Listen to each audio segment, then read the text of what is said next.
Hey guys, tonight we're stepping into something opulent, delicate, and a little doomed.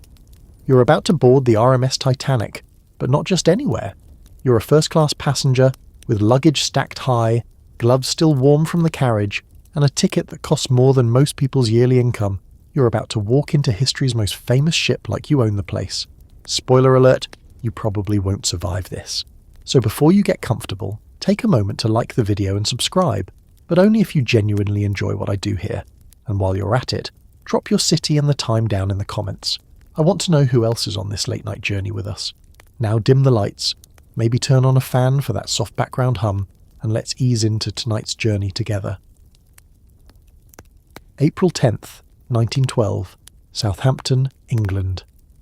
The air smells like a mixture of coal smoke and sea salt, and there's a buzz, almost a hum, that runs through the entire port. Not just from the engines of the great liner herself, but from the crowd. Thousands have gathered just to watch. Not to sail. To watch. Because the Titanic is a floating myth even before it leaves the dock. You're standing on the gangway, ticket in gloved hand. It's thick, cream-coloured, embossed with gold lettering. First class. A suite, no less. You've packed for every occasion. Dinners, teas, promenade strolls, emergencies that require cufflinks. Your trunks bear your monogram like a threat. As you ascend toward the hull, it's suddenly quiet. The enormity of the ship isn't loud, it's stately, and she doesn't creak or groan. She waits. At 882 feet long, with 9 decks and a silhouette that blocks the sun, she looks more like a skyscraper tipped sideways than a ship. And then you board. The first thing that hits you is the air. Cleaner than expected, perfumed faintly by polish and lavender. The second thing is the silence. The commotion of the docks falls away as you step into a sanctuary of wood panelling, gilded railings, and murmured greetings. You've entered the world of first class. A steward, young, polite, terrifyingly efficient, takes your coat, nods with just the right amount of respect, and leads you through a corridor that already feels more expensive than your home. The walls gleam with polished oak and inlaid flowers. You pass other passengers, women in feathered hats the size of small yachts, men wearing suits that cost more than a London townhouse lease. The ship hasn't even left the harbour, but already the theatre of wealth has begun. You're ushered into the grand staircase entrance. And honestly, even if you've seen the photos, those soft focus images with curving banisters and cherubs, you're not ready for the reality. It's a space that glows, not just from the light filtering through the dome of leaded glass overhead, but from the sheen of every polished surface. The wrought iron balustrades twist like vines. At the centre of the landing is a clock held aloft by 2 carved figures, allegories of honour and glory crowning time, which frankly feels a bit pointed given how the week ends. Every surface seems to whisper, "You are special," but not that special. You descend 1 level just for fun to feel the sweep of it, hear the clack of your shoes on the carpeted steps, watch a maid fuss with a parasol that cost her a month's pay. Everything smells of beeswax, rosewater, and ambition. Then it's time to see your room. Your suite is on B deck, one of the most coveted spots. Suite B51. It's part of the deluxe category, a term the White Star Line invented because words like luxury weren't quite luxurious enough. You don't just have a bedroom, you have a private sitting room, a personal steward, a marble sink, and, brace yourself, an electric heater. On a ship. In 1912. The decor is a greatest hits collection of European nobility. One room is Louis XVI, another is Georgian. Your armchair has tassels. Your bed has more pillows than scents. The wallpaper is silk. The bathtub is full-sized and probably dreams of Versailles. And it's not just what is here, but what isn't. There's no visible crew, yet everything is immaculate. No sound of engines, yet you know they're roaring below. The illusion is complete. This isn't a ship. It's a floating hotel, one that thinks the Ritz is charmingly provincial. You check the clock. It's just past noon. Time to prepare for departure. You wander out to the promenade deck. The breeze smells sharply of ocean now. Seagulls wheel overhead, possibly protesting how unfair it is that you're about to sail in unheard-of luxury while they flap around for chips. People gather in clusters, some waving to the crowd below, others inspecting the deck's details. A few men light cigars like they're making a point. The ship gives a soft tremor beneath your feet. Then a blast from the whistle, deep, haunting, loud enough to rattle the bones of the onlookers below. The Titanic begins to move. Here's a strange fact for you. As the Titanic left port, it came dangerously close to colliding with the moored ship SS City of New York. The suction from the Titanic's engines pulled the other ship from its moorings, nearly causing a catastrophic accident before even leaving Southampton. Tugs intervened just in time. No big deal. Just a soft warning from the universe. You're too distracted by the crowd. You watch them shrink, hats waving, kids on shoulders, dock workers standing still as statues. You're leaving England behind and sailing into a future made of crystal chandeliers and velvet footstools. There's a giddy edge to it. Not fear. Not yet. Just the tingling sense that this is history in motion, and you, by sheer luck or legacy, get to be one of the chosen. Now here's the scholarly debate for tonight. Was the first-class experience really all that exclusive? Some historians argue that the line between second and first class was blurrier than we imagine, especially on Titanic's maiden voyage, when the White Star Line was eager to impress everyone. Others say first class was deliberately otherworldly, designed to insulate the ultra-wealthy from reality itself. Tonight you lean toward the second theory. You are sealed in mahogany and money, and the Atlantic is opening before you like a silver path. It's not long before you get your first real taste of opulence, your grand encounter with the staircase. The staircase, the one you've seen in postcards, the one whispered about by other passengers, like it's a portal to another realm. You thought maybe the pictures exaggerated it, some clever lighting, maybe a little poetic license. They didn't. If anything, the photos undersold it. You've wandered back inside, lured by curiosity and the faint scent of fresh polish. And there it is, the grand staircase, rising up through the ship's most elegant decks like the spine of a Baroque cathedral. The carved oak seems impossibly warm under your fingertips. Every inch gleams. The handrails curve like the necks of swans. A wrought iron grille borders the banisters, gilded and twisting in that way rich things do, just ornamental enough to remind you that function is not the point. Above you, light spills down through a domed ceiling, glass and iron arranged like a cathedral rose window.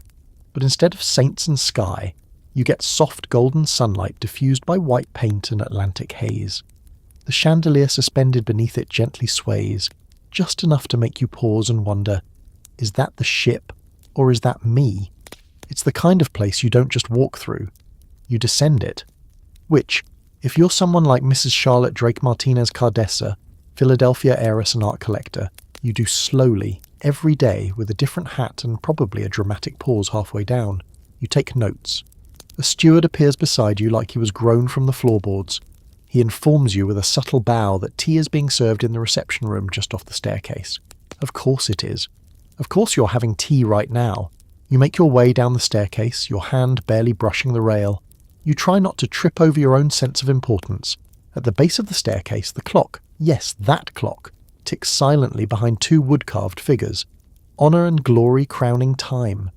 You're not sure if it's allegorical, or just incredibly on the nose. But either way, it makes you pause. Titanic's designers had flair, and probably existential dread. The reception room is all soft carpets, silk upholstery and gentle echoes. Afternoon light spills through tall windows onto white tablecloths and gold-trimmed teacups. Conversations float, gentle and practiced. Like everyone here rehearsed being wealthy in front of a mirror.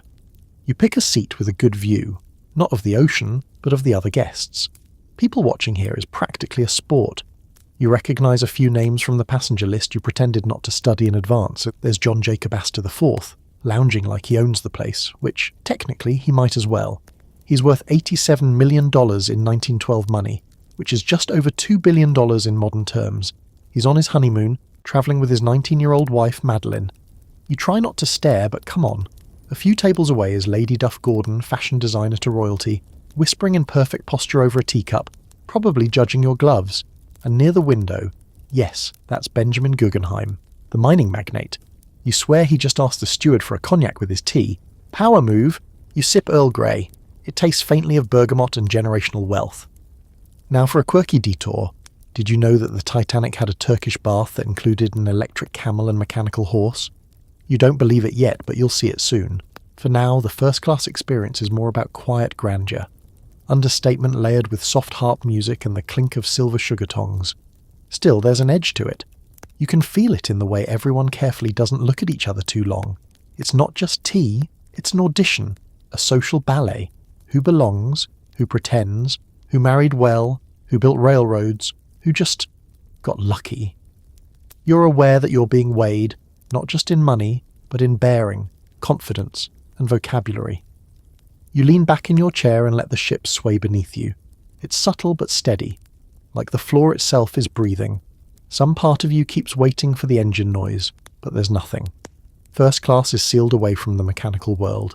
All you get is the hush of elegance and the occasional clink of crystal. Let's talk design, because there's a scholarly debate hiding in the wallpaper. Some historians argue that Titanic's first-class interiors were deliberately designed to mimic land-based institutions of wealth, like gentlemen's clubs and elite hotels, to keep the ultra-rich from ever feeling like they were on a ship. Others claim it was a marketing strategy. Comfort equals safety. If it looks like a Ritz ballroom, then surely it can't sink, right? But as you take in the vast expanse of the room, the silk wall panels, the square columns, the light fixtures that look like jewellery, you don't see safety. You see confidence. Bold, expensive confidence. The kind that says, we've tamed the ocean. We built an empire on iron and steam. Sink, that's for other people. You rise and make your way back toward the staircase, pausing again at the landing. A boy in a newsboy cap lingers nearby, probably the son of a financier. He stares up at the glass dome like it's a spaceship. Honestly? Same. Back in the corridor, a steward asks if you'll be needing assistance dressing for dinner later. You nod, a little too quickly, and he disappears down a passage you hadn't noticed before. You glance down the staircase one last time. It's quiet now, empty but still radiant, like a theatre waiting for the next act. You've seen grand before, but this is something else. This is curated magnificence. It makes you wonder what second class looks like, or steerage, but you'll never find out. Not from this staircase. There's still so much to explore, and you haven't even unpacked. Let's be honest. When you first saw your suite, you assumed someone had made a clerical error, or you'd accidentally walked into the stateroom of an Austrian duke with 3 wives and a personal harpist. But no, this miniature Versailles is yours for the voyage. Your steward opens the door like he's unveiling a museum exhibit, and in a way, he is. The room glows, but not in a modern LED kind of way. It glows with the hushed warmth of lamplight, silk wall coverings, and highly flammable taste. Every detail is screaming refined opulence, while gently suggesting that you should probably be carrying a title and an estate. The suite is technically 4 rooms, though rooms doesn't quite capture it. There's a sitting room with armchairs and a writing desk, your bedroom, a second bedroom for your companion, real or invented, and a private bathroom which, let's be clear, is practically sorcery at sea. The colour palette looks like someone let a duchess run wild in a Parisian paint store. Soft greens, dusty roses, ivory, with gold trim on everything except maybe the chamber pot, and you're not entirely sure about that either. And the furniture. Oh, the furniture. The bed is carved mahogany with posts thick enough to anchor a lifeboat. Your desk has inkwells already filled and monogrammed stationery waiting. There's a small chaise lounge in front of the fireplace. Yes, a fireplace, though it's mostly decorative and probably illegal now. The rug feels like it was loomed by hand in a monastery where no one's allowed to speak or blink. You take a moment to sit and breathe it in. Not just the lavender sachets tucked into the drawers, but the weight of the space. It's not just luxury, it's narrative. Everything in here is telling a story. You're important. You're desirable. You deserve chandeliers over your bed. Now for a fun fact, only the very top-tier first-class passengers got suites like this. Most of the wealthy folks had standard first-class cabins, which were still luxurious, but didn't come with sitting rooms or private bathrooms. These suites were reserved for people who lived like this every day, not just on special occasions. Basically, this was the penthouse of the sea. And you're in it. You walk into the bathroom and pause at the tub. It's full-size, porcelain, gleaming.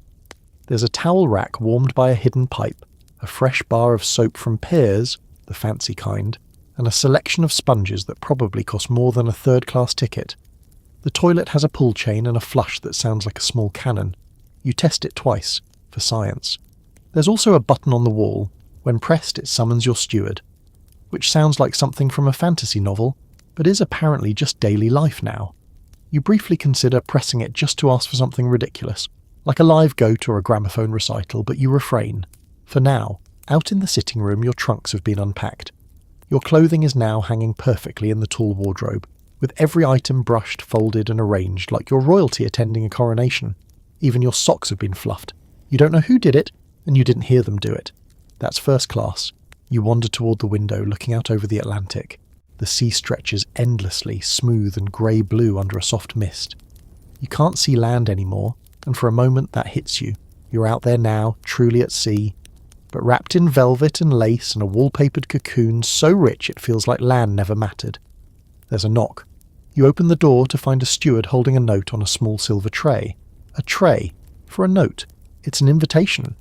Dinner tonight, 7 p.m. Formal dress required. You're expected in the a la carte restaurant, not the regular dining saloon, which means you've been flagged as one of the extra fancy passengers. Someone has pulled strings, or maybe your name carries more weight than you thought. Now you have a new problem, getting dressed. And not just dressed. You need to become someone who fits this room, this note, this invitation. Thankfully, you packed like a paranoid socialite. You choose the dark dinner jacket with the satin lapels, the stiff-fronted shirt with pearl studs, and a white bow tie so sharp it could challenge someone to a duel. As you dress, a question floats to the surface. Who, exactly, is watching all this? Not just the stewards, but the other guests. The Titanic was full of social climbers and whisper networks, old money sniffing out new money flexing like it's going out of style, because spoiler, it kind of is. Everyone is performing a role, including you. And here's the scholarly debate of the evening. Were Titanic's first-class passengers all cut from the same aristocratic cloth, or was this voyage a microcosm of the New World Order, where industry moguls and nouveau riche elbowed their way into elite circles? Most historians argue that Titanic marked a turning point. The old guard was still present, but they were sharing space with oil tycoons, Chicago meat kings, and men who built entire railroads from grit and guile. This ship in many ways was a floating battleground of status, where a Vanderbilt might be sitting next to a soap magnate and silently wondering if it's still okay to sneer. By the time you're fully dressed, you look like you belong, or at least you hope you do. You check the mirror again. Your shoes gleam. Your cufflinks match. You take one last breath of the rosewood-scented air, straighten your back and head for the staircase. Down the hallway the ship hums gently. Not the mechanical roar you'd expect from a steel giant. Just the subdued purr of a well-fed engine room and a ship that knows how to glide. You walk toward the grand staircase once more. This time, you don't just notice the gilded balustrades or the cherubs. You notice the way people pause when you appear. The quick glances, the nods. You're part of the scene now. You're not just passing through it. And somewhere below, third-class passengers are still being shown their way to bunks and shared lavatories. But up here, you're preparing for foie gras under crystal chandeliers. You descend the staircase like you've done it 100 times. Like this is just Tuesday. Your shoes echo softly on the inlaid parquet flooring as you reach the bottom of the grand staircase, already a little more confident in your stride. A steward in white gloves and unnervingly perfect posture gestures with the kind of subtle flourish that implies he's been trained in etiquette, dance or espionage. "This way, sir," he says in a whisper barely louder than your heartbeat. You follow him into the a la carte restaurant, where first impressions do what they're supposed to do. Stop you dead. It's a cathedral of quiet extravagance. This isn't just dinner, it's a spectacle. Your eyes adjust slowly to a room bathed in golden lamplight and candle glow. Ornate plasterwork lines the ceiling, with small chandeliers that drip light like honey. Walls are panelled in rich boiserie, carved wood so detailed it might have taken months to make. You get the unsettling sense that nothing in here is less than handmade. The air smells of roasted game, rich sauces, truffles and candle wax. You swear you catch a trace of lilac perfume every time someone walks past. Waiters glide between tables with trays that look like they're floating. Voices are hushed. Accents are mostly British with a few Americans thrown in, and silverware clinks in an irregular but somehow elegant rhythm. The maitre d' guides you to your table near the centre of the room, where your name is already handwritten on a place card. You don't even recall telling anyone your name. That's first class. You pull out your chair, which has more cushioning than your childhood mattress, and sit. The table is set with more forks than you know what to do with. 5 glasses, possibly ceremonial, and a napkin folded with the kind of precision normally reserved for origami swans. Then the menu arrives. It reads like a dare. Oysters, consommé Olga, poached salmon with mousseline sauce, filet mignon Lily, duck à l'orange, lamb with mint jelly, cold asparagus vinaigrette, pâté de foie gras, Waldorf pudding, peaches and chartreuse jelly, chocolate eclairs, French ice cream, and that's just a fraction of the 11 courses. 11. You try to play it cool. Start with the oysters, briny, fresh, served on a bed of crushed ice with a twist of lemon. You glance around to see how others are managing the overwhelming parade of silverware. Some are clearly experts. One lady in green silk and a diamond tiara lifts her spoon like it's a paintbrush. Others are faking it just like you. Conversation swirls around the table. A gentleman beside you, his cravat so aggressively starched it could double as a weapon, introduces himself as a banker from New York. He asks if you've dined aboard the Olympic, Titanic's sister ship. You shake your head. He nods gravely, as if you've missed a significant life event. Another guest, a woman whose pearls are probably insured separately, is talking about her recent visit to Cairo and how the pyramids are awfully dusty but worth a glance. You listen, smile, sip from one of your 5 glasses, wine, white, and try not to explode from sensory overload. The food is ridiculous. Every dish is a painting. The sauces are perfect. The portions just big enough to remind you there are 10 more coming. Now here's your quirky fact for the evening. Each first-class meal on the Titanic was prepared in a galley kitchen the size of a small mansion, staffed by more than 60 chefs, sous chefs, bakers, and kitchen hands.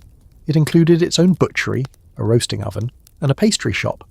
You weren't just eating food, you were participating in culinary theatre. And the real headliner, the French chef, Auguste Escoffier trained or influenced staff. Not just anyone could make consommé Olga float like that. By the time the duck arrives, your stomach waves a small white flag, but etiquette demands you press on. The waiter offers more wine. You accept. A tiny part of you wonders if this is how Roman emperors felt before they fell. You glance across the room and see Asta again, looking relaxed and vaguely bored. Lady Duff Gordon is laughing at something the Baron beside her just said. You recognise the Baron, by the way. He's not a Baron. You saw him at a baccarat table in Monte Carlo last year. But hey, who's going to call someone out on a moving ship? There's a debate a few tables over. You catch words like Panama, the Board of Trade, steam turbine. Everyone is talking business, finance, futures.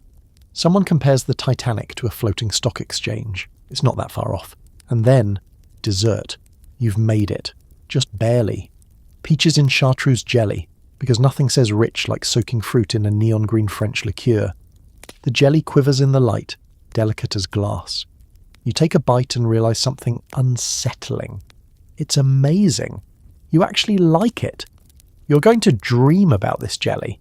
And as you sip coffee and nibble a chocolate eclair the size of a matchbox, you begin to wonder if you could actually live like this. Every day. Dinners that last 3 hours, meals you don't cook, chairs you don't pull out, clothes you don't clean, decisions you don't make. But here's your historical debate of the night. Did the excess of Titanic's first class reflect genuine lifestyle, or was it all an illusion?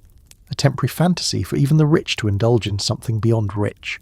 Some argue the ship was a moving masquerade, where even millionaires played at being royalty. Others believe it was just Tuesday for them. You suspect the truth is somewhere in between. A real lifestyle, yes, but exaggerated, dramatised for the world to see. Because what's the point of wealth if it isn't also spectacle? As you push back from the table, full and faintly dizzy, you thank your waiter, who bows like he's part of the wallpaper. You step out of the restaurant and back into the main corridor, the cool hallway air hitting your face like a splash of clarity. Dinner is done, you survived. 11 courses, 10 types of cutlery, at least 3 small identity crises. You glance at your watch, it's just past 10. The ship is still gliding steady, gentle as breath. Somewhere below, engines churn in unseen fury. But up here, it's all candlelight and quiet conversation. You return to your suite with the kind of tired that only comes from pretending to be someone fancier than you are. Your steward has turned down the bed, drawn the curtains, and left a single chocolate on your pillow. Of course he did. You wake up the next morning in a bed so comfortable, you briefly forget you're in the middle of the North Atlantic, drifting in a 5-star palace with smokestacks. Your sheets are crisp. The pillow has held your head like a secret all night, and there's the faint smell of salt air sneaking in around the curtains. The ship rocks gently, almost affectionately, like it's proud of you for surviving the 11-course death trap known as dinner. There's a soft knock at the door, your steward again, this time wheeling in your breakfast on a gleaming silver cart. He says nothing about your late-night struggle to undo a button that had clearly formed a personal grudge. Instead, he unveils a tray with poached eggs, buttered toast, grilled kippers, and, just in case you thought this was a rustic affair, half a pink grapefruit sprinkled with sugar. The grapefruit alone makes you feel like you're being interviewed by Vogue. You eat slowly, letting the sun creep in through the velvet curtains. Outside, the Atlantic glistens like wet slate, cold and massive and utterly indifferent. But inside it's warm, polished, peaceful. You take your tea, Darjeeling, not too strong, and decide to explore a bit more before the rest of the ship wakes up. Slipping into your morning coat and gloves, you leave your suite and step into the corridor. The carpet is still immaculate.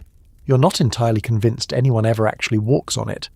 You make your way toward the Palm Court, one of Titanic's most photogenic spots, and the kind of space that could give a tropical conservatory an inferiority complex. The Palm Court is located along the ship's upper decks, a sunlit dream of a space filled with wicker furniture, hanging ferns, and enough potted palms to make you question whether you've somehow wandered into a forgotten corner of the British Empire. The chairs are deep, the cushions a soft pastel floral pattern that was probably hand-selected by someone named Beatrix. It's the perfect place to sit, sip something, and pretend you're not on a ship that's burning coal by the ton just to keep your toast warm. Other passengers are already here. A pair of older ladies wearing matching lavender coats discuss someone named Reggie, and whether or not he's finally proposed. A young man reads the Times with a frown that suggests either bad financial news or an ill-fitting collar. Nearby, a woman reclines with a copy of Pride and Prejudice, and if she's not here to meet a shipping heir named Darcy, then what's the point? You take a seat near the windows. A steward glides by, offering fresh rolls and more tea. You accept, because at this point, declining hospitality on the Titanic feels like it might trigger a diplomatic incident. Now here's your quirky fringe fact of the morning. The Titanic had 2 palm-decorated spaces, the Palm Court and the Veranda Cafe. And while both gave off spa day at a colonial villa energy, they were also subtle tools of social warfare. These were the places to see and be seen. Think of them as Edwardian Instagram. Here, in the filtered light of the Palm Court, social manoeuvres play out like well-rehearsed theatre. A lady adjusts her hat just as a certain gentleman walks past. Someone coughs, just loud enough to pull attention. People are silently cataloguing who talks to whom, who laughs too loudly, who orders a second scone before 10. You begin to notice the patterns, the old money types, British titles, inherited land, expressions like cold marble tend to be more understated. Perfect tailoring but never flashy. Their wealth has nothing to prove. Then there are the new money Americans, railroad magnates, copper barons, department store royalty. Their fashion is a bit louder, flashier diamonds, brighter satins, jewellery that says, I will outshine you, even if I have to mortgage a city block. And there, in the middle, float the hybrids, wealthy European families on the brink of financial collapse, pairing off daughters with American husbands who think Count sounds more impressive than Copper Tycoon. The Titanic is matchmaking with the quiet urgency of a Jane Austen novel.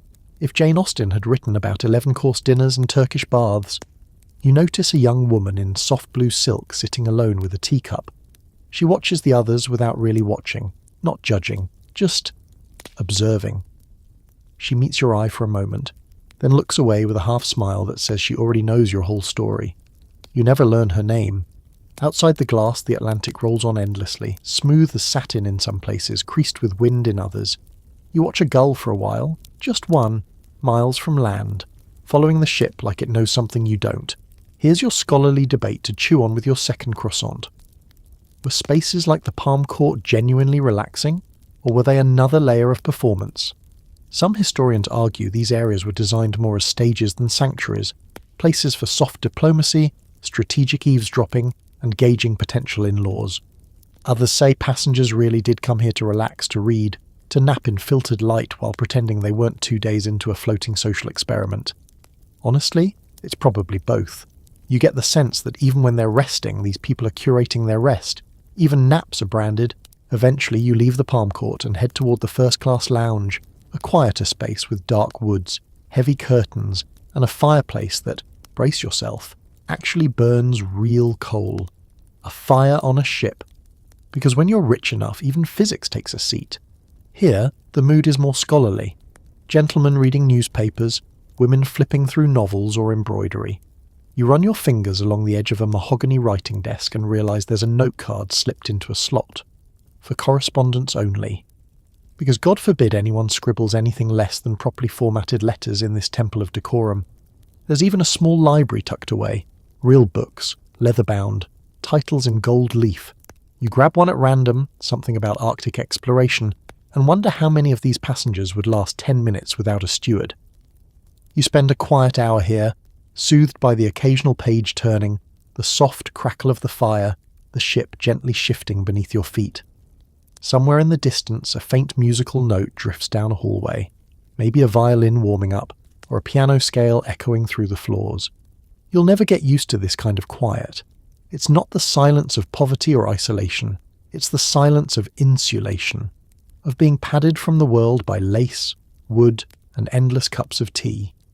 By noon, you're expected for lunch, but that's another story, and another excuse to wear more starch than any person should ever be required to. For now, you head back to your suite to change again. Because on the Titanic, changing your clothes is practically a hobby. Lunch, it turns out, is not a demure sandwich on the go.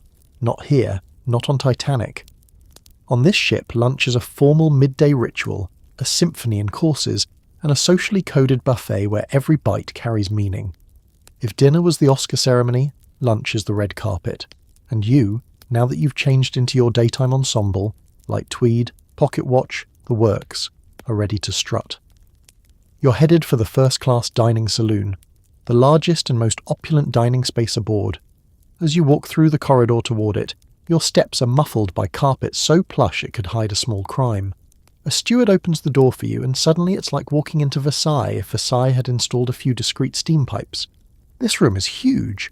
We're talking 46 feet wide and over 100 feet long. It spans the entire width of the ship.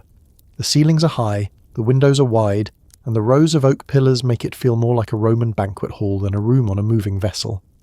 The lighting is soft, from elegant light fixtures styled like gilded tulips. The tables are crisp with white linen set with silver cutlery and crystal glasses. There's no assigned seating at lunch, so you float in the current of hats and waistcoats until you spot a table that looks promising. A young couple from Boston is already seated, her voice chirping like a songbird, his moustache waxed within an inch of its life.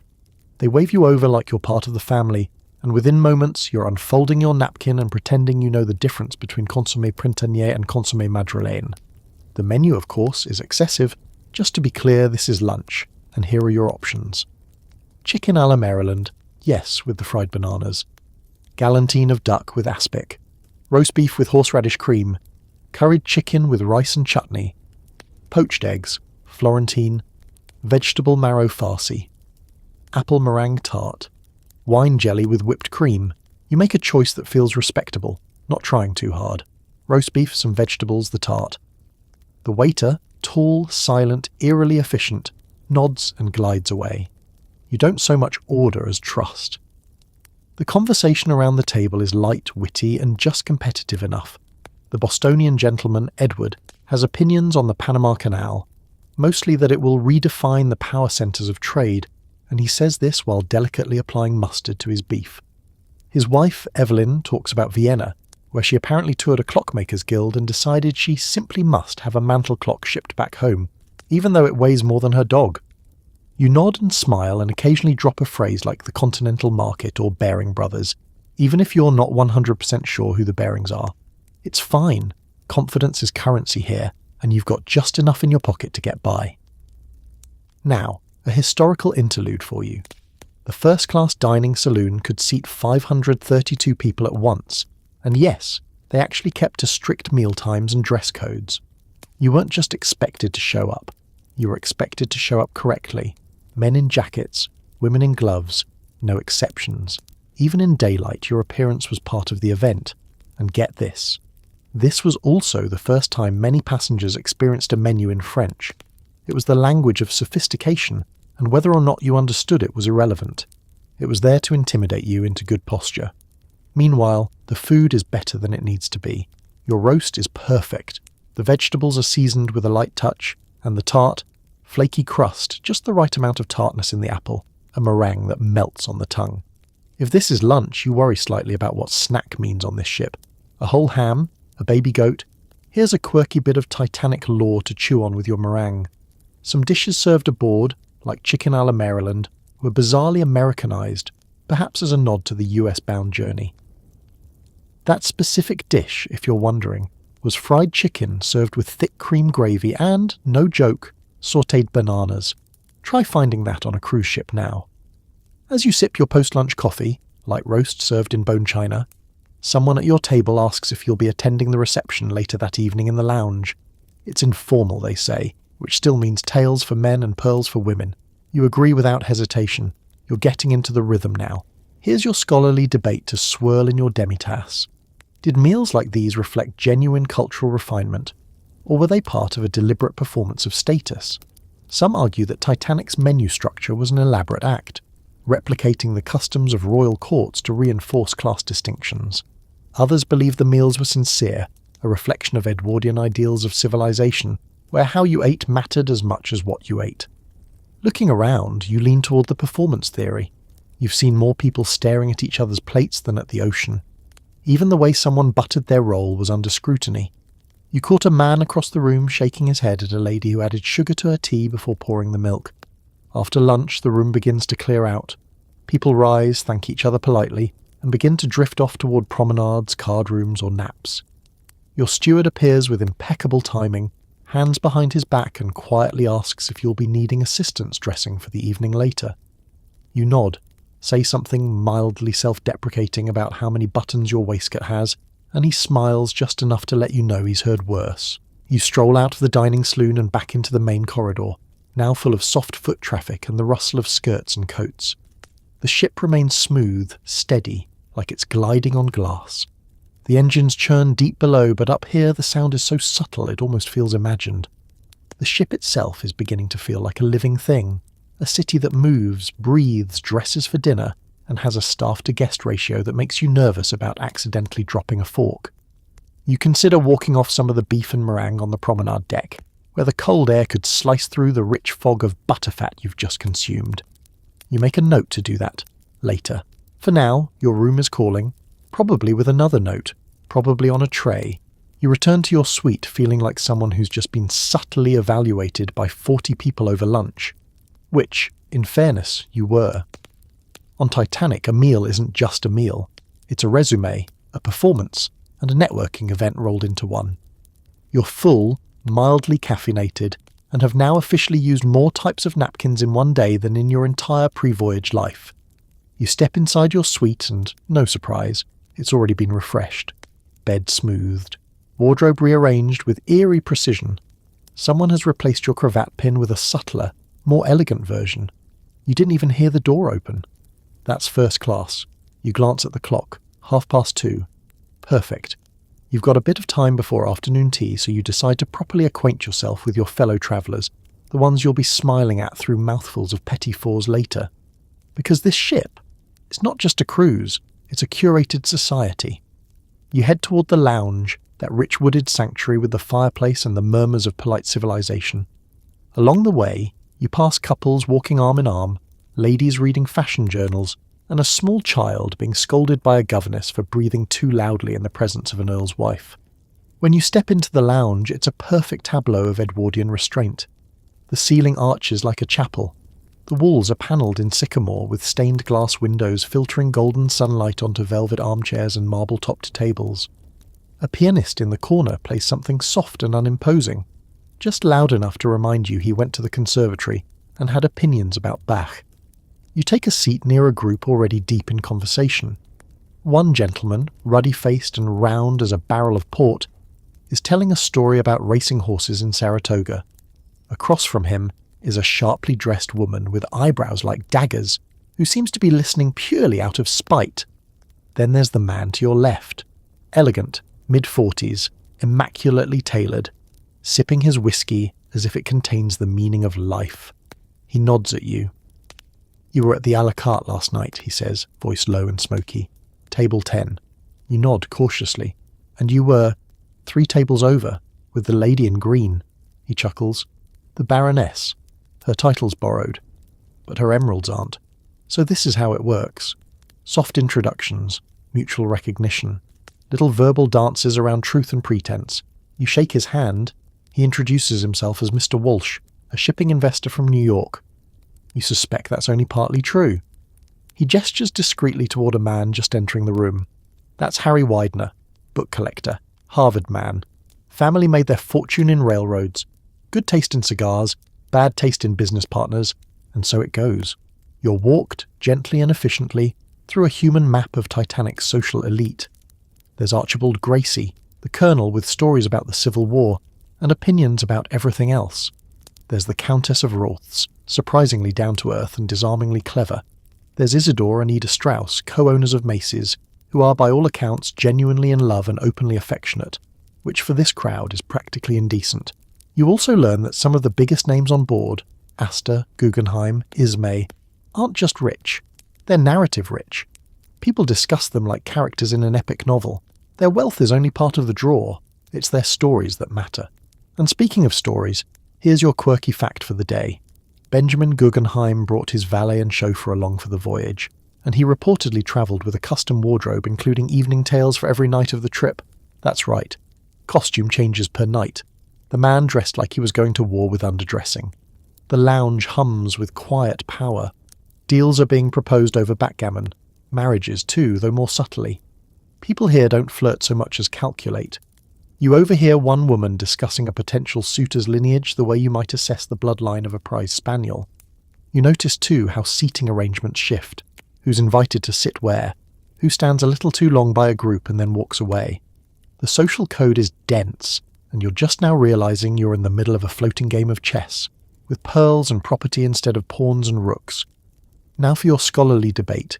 Did Titanic's first-class society represent the zenith of the Edwardian social order, or its swan song? Some argue it was a peak moment, a dazzling flash before the crash, where aristocracy and capitalism found harmony on a steamship.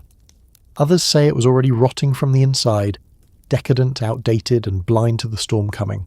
You can see both angles. The confidence in the room is intoxicating.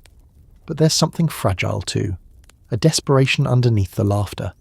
These people talk as if the world is theirs, but a few of them grip their teacups a little too tightly. By now, the steward has brought in trays of finger sandwiches, scones, and tiny cakes that seem designed more for show than nutrition. You politely take one. It's filled with cucumber and the quiet pressure to have a family crest. The woman across from you, tall, sharp, no wedding ring, raises an eyebrow and smirks. You're not eating the salmon mousse. Smart. It's more perfume than fish. You nod, amused. And the lemon tart? Delightful, she says, but dangerous. That's how they get you. One lemon tart and suddenly you're proposing to a viscount. Her name is Clara. She's travelling with her mother, who's currently resting from too much French linen shopping in Paris. Clara is clever, flirtatious, and clearly more comfortable here than most. You talk for 15 minutes, maybe more. You don't notice the time until the pianist shifts into a Debussy prelude, and the shadows in the room stretch longer across the sycamore walls. Outside, the afternoon is fading. The ship sails steady as ever, carving a clean line across the sea. You finish your tea, excuse yourself from the lounge, and make your way back down the corridor. As you walk, you hear someone laugh behind a door. A warm, loud laugh, followed by the hush of voices. You don't recognize it, but it lingers with you. This ship is filled with stories, and you've only scratched the surface. Back in your suite, a new note awaits you. Tonight, a musical performance in the reception room. Dress accordingly. Of course. You've now changed clothes twice today. That's 2 full outfit swaps before sundown, and no, you're not in a stage play or marrying into royalty. This is just how things work in Titanic's first class. Wardrobe is a lifestyle, a daily parade, a soft war fought with fabrics and tailoring. If you're not already used to it, don't worry, you will be. Now dressed for the evening, black dinner jacket, crisp shirt, patent leather shoes that could double as mirrors, you make your way to the reception room. It's just off the grand staircase, and if you're wondering whether you'll get tired of that entrance, the answer is no, you won't. Every time you walk past that clock, honour and glory crowning time, it feels like walking through a movie set that doesn't know it's a movie set. The reception room itself is more understated than some of Titanic's other grand spaces. Think of it as the living room of the ship, if your living room had gilded moulding, inlaid walnut floors and 20-foot ceilings. The chairs are arranged in soft clusters, velvet and brocade in muted tones, and the lighting glows gently from shaded wall sconces and the occasional chandelier. A long table near the back holds an array of small sweets, fruits, and, of course, glasses of port and brandy already breathing in crystal. A steward stands nearby, carving off impossibly thin slices of pineapple with a knife so shiny it could probably see the future. But the real draw tonight is the music. At the front of the room, the ship's band is warming up. 8 men in sharp uniforms tuning strings, checking sheet music, making small adjustments with the precision of a military unit. You recognise the band leader, Wallace Hartley, a man who always seems like he's 5 seconds away from asking you to remove your hat, even if you're not wearing one. They begin to play, and just like that, the room transforms. It's not a performance, it's an atmosphere. They're not trying to dazzle you, they're trying to wrap you. The music flows around the room like steam, like candlelight. Light classical pieces mostly, a touch of waltz, a slow foxtrot, some popular airs you recognise. Alexander's ragtime band sneaks in with just enough edge to feel rebellious. People are scattered in small groups. Some are listening, eyes half closed, hands wrapped around glasses. Others are quietly talking, the music acting as a very elegant privacy screen. You take a seat not far from the piano, close enough to hear the keys, but not so close that you're expected to clap at the end of every piece. It's here, in this quiet cocoon of music and murmurs, that you really start to understand what Titanic was trying to be. This wasn't just a ship, this was Europe's last great whisper. The old world, gilded and powdered and exquisitely mannered, sailing on steel bones into a century it couldn't quite imagine. And the music? That was the wallpaper of its confidence. Here's your historical fact for the evening. Titanic's musicians were not officially crew. They were contracted through an agency and paid poorly, but expected to play constantly, during meals, teas, receptions and promenade strolls. Always professional, always present, always invisible. And here's your quirky fringe detail. One of the musicians reportedly packed sheet music for Nearer, My God to Thee, just in case. Why? Because if things went badly, it was considered the most appropriate final send-off. A little grim, sure, but also kind of poetic. A woman sits beside you. Late 30s, elegant, with one of those glittering shawls that looks like it's made from spider silk and stolen secrets. She leans toward you during a pause between songs. He plays like he's trying not to wake the ship, she says softly, nodding toward the cellist. You smile. I think he's trying not to wake the ghosts of every aristocrat who's died in the last 100 years. She laughs quietly, then offers her name, Margaret. No last name, just Margaret.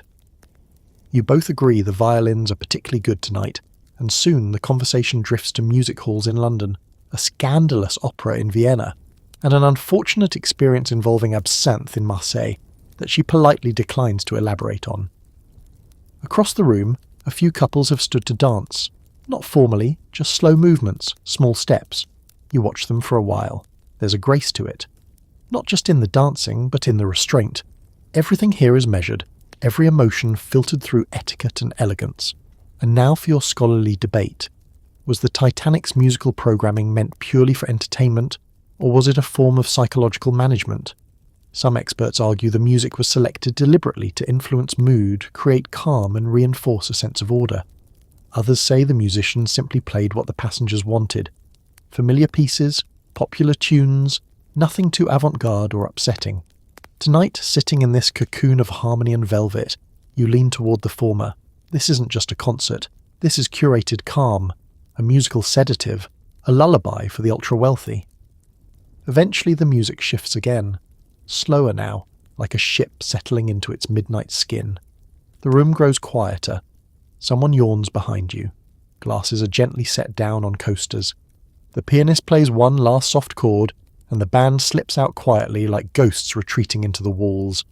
People begin to rise and drift out. You thank Margaret for the conversation, and she disappears with a promise to see you at lunch. Though whether she means tomorrow or metaphorically, you're not quite sure. You step back into the corridor where the lights are dimmed for evening and the air smells faintly of cedar and linen. You walk past the staircase, now cast in gentle shadows. The cherubs above the clock look down as if they're about to say something but think better of it. Back in your suite, the curtains are drawn, the bed turned down, and, naturally, a glass of water and another chocolate await you on the bedside table. You sit in the armchair by the window and look out. The sea is utterly still, the sky moonless. Stars shimmer above like ice flakes caught mid-fall. You can see your reflection in the glass, superimposed on the Atlantic. For a second, you can't tell which side of the window is real. Morning again, and it's astonishing how easy it is to get used to waking up inside a dream. Your suite is quiet, save for the occasional soft creak of the ship's wooden bones stretching with the sea. Sunlight filters in around the edge of the curtains, giving everything a glow you wish you could bottle and sell to department stores in Manhattan. You lie in bed for a moment, listening. The kind of listening you do when silence is so absolute. It actually sounds like something. Then comes the familiar knock. Your steward arrives with a breakfast tray and a look that says he absolutely didn't see you drooling on your pillow 5 seconds ago. Coffee, eggs, toast with marmalade, and a copy of the Times are placed before you as if you're the Prince of Wales, and this is simply protocol. He even folds the corner of the newspaper for you. The correct corner too. Somehow, he knows. You eat leisurely, read a half-hearted article about trade disputes, and then stretch luxuriously, knowing full well you have nowhere to be for at least another hour. That's what first class does. It frees you from time. Not real time, of course, just the kind other people have to pay attention to. But today you feel like changing it up. Enough velvet chairs and tiny cakes, enough soft music and whispers behind fans. You're ready for something a little more smoky. So you make your way to the first-class smoking room. The smoking room, if you've only heard of it in passing, sounds like the kind of place where gentlemen go to puff cigars and complain about taxes. Which, yes, is accurate, but it's also so much more. It's where alliances are made, deals struck, affairs arranged, secrets passed in the middle of a backgammon match. You reach the room via the aft end of the ship, passing through another corridor of polished wood and hushed steps. When you arrive, the difference is immediate. The air is thicker, not stale, rich, full of pipe smoke, brandy fumes, and testosterone carefully pressed into a waistcoat. You step inside, and it's like entering a Victorian club transplanted mid-ocean. Dark oak panels line the walls, inlaid with marquetry so detailed you wonder if someone lost their eyesight making it. The stained glass windows glint green and gold, filtering the morning sun into a kind of holy haze. The furniture is leather and heavy, the kind that dares you to sit down and try to look interesting. Men are seated in pairs or small groups, reading newspapers, sipping cognac, smoking cigars thick enough to be considered weapons in some countries. A steward glides between them with a silver tray of fresh matches and a bottle of Glenlivet. You take a seat in a corner armchair and immediately blend into the scene like a half-remembered cousin. A man across from you lowers his newspaper. He's older, white moustache, probably a baronet or something more complicated. He eyes your suit approvingly. "Cuban or Virginia?" he asks, gesturing toward the cigar box between you. You choose Cuban because, well, why wouldn't you? He nods, as if you've passed some invisible test, then lights his own with a gold-plated lighter that bears the crest of a university you've never even heard of. He introduces himself as Henry Fielding, not the novelist, obviously, though he has the kind of face that suggests he may have personally edited the Magna Carta. He's a retired diplomat, or so he says, and he launches into a story about once sharing a train car with Otto von Bismarck and a goose. You listen, fascinated. Not because you care particularly about Prussian rail transport, but because this is the smoking room ritual, the telling of stories, real, exaggerated, borrowed, or outright stolen. It doesn't matter. It's theatre. Every tale is a little performance, and you applaud with your eyebrows, your laughter, the occasional well-timed, "Is that so?" You sip your brandy. It burns, then warms. The smoke curls above you like a question mark with nowhere to go. Now here's a delightful bit of Titanic trivia. The smoking room was men only. Absolutely no women allowed. Not even for a peek. It was sacred, this exclusion. A rule as ironclad as the ship's hull. And yet, rumours swirled that a particularly bold woman, possibly a writer, possibly an heiress, once stepped inside late at night and lit a cigarette just to see what the fuss was about. She was asked to leave. She declined. Apparently the staff chose not to press the issue. Fringe fact? Sure, but you believe it. This ship feels too grand not to have a few silent rebellions tucked into its upholstery. Back to the room. The conversation shifts from politics to finance. You're now part of a small cluster of men discussing the stock market, which is booming in that pre-crash don't worry about it kind of way. Someone name drops JP Morgan. Another brags about selling his steel shares before a slump. You contribute modestly, which is the key here. Too much flash, and they'll smell the nouveau on you. Eventually cards come out. Poker. Someone lays down a bet that could buy a small horse. You decline the game, not because you can't play, but because losing several £100 before lunch seems like a mood killer. A steward approaches with more cigars and a tray of tiny sandwiches. Smoked salmon, of course. You take one, of course. And now your scholarly debate of the hour. Was the smoking room really a place of relaxation, or was it just another extension of the power structure? Some historians argue it was a gentleman's retreat, a bastion of peace and pipe smoke. Others suggest it was the boardroom in disguise, where men went to reinforce their place in the hierarchy, make decisions, and pretend those decisions weren't soaked in brandy. You sit back watching the way everyone listens just slightly more closely when Fielding talks about his days in the Raj. The way a pause, a cigar puff, a slow sip, all these little gestures carry meaning. This isn't relaxation, it's ceremony, it's confidence disguised as leisure. After an hour or so, the smoke begins to weigh on you. You rise, nod politely, and leave as quietly as you entered. No one asks your name. No one stops you. You're part of the room now, like the carved oak or the humidor. You step out into the corridor and the air hits you like mint. Clean, cold, clear. You inhale deeply. Then exhale the kind of sigh that says, well, that was a lot. Back to your suite. Time to air yourself out and find your next scene. Maybe the palm court again, maybe the gymnasium, maybe, just maybe, a nap. You're getting good at this life. After the cigars, the cognac, and the Prussian goose story, you feel the need for balance. A palate cleanser. Not in the edible sense, though let's be honest, someone's probably preparing a champagne sorbet as we speak, but a change of pace, something quieter, less theatrical, less oak-panelled. So you find yourself climbing the grand staircase once more, your daily cardio at this point, and drifting toward one of Titanic's most underestimated sanctuaries, the ladies' lounge. Now to clarify, you're not storming the room like some curious interloper. You're merely orbiting nearby, walking the perimeter of upper deck life, and observing the soft-voiced elegance of a space not meant for men. But that's the thing about Titanic's first class. It doesn't just separate people by class, it separates them by gender too. Everything has its place. Everyone has their place. And today, you're a spectator. The ladies' lounge sits just off the reading and writing room, delicately furnished and practically whispering from the walls. It's pastel perfection. Creamy whites, pale blues, hints of gold leaf, and enough floral embroidery to trigger hay fever. No heavy leathers here. No dark woods.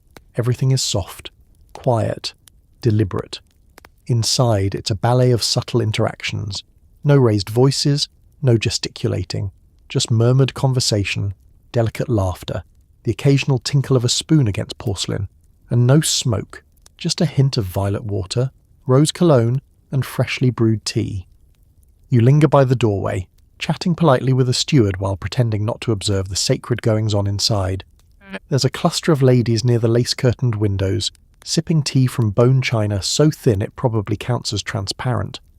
One of them is brushing a piece of lint from another's sleeve.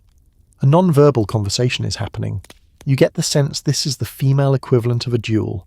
Two other women are reading, not actual books, mind you, but society papers. The kind that let you know who's marrying whom, who fainted at Ascot, and who wore white after September, and probably shouldn't be allowed in public again.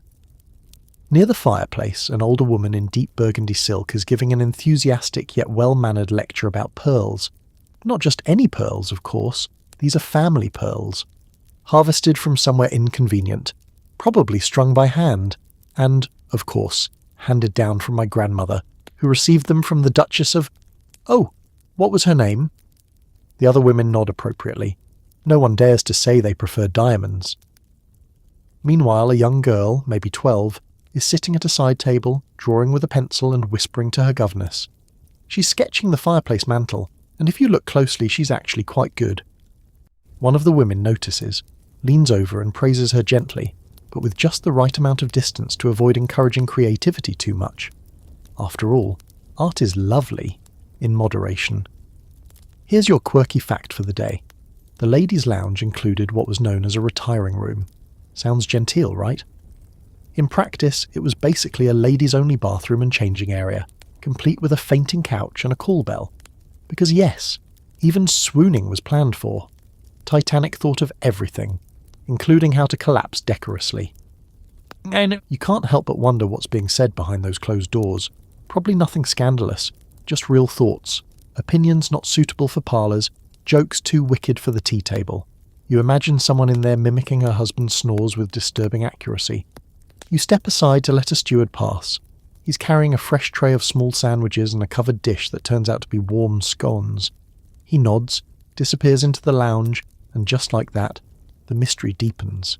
What secrets are exchanged over scones? What alliances are built one lemon curd dollop at a time?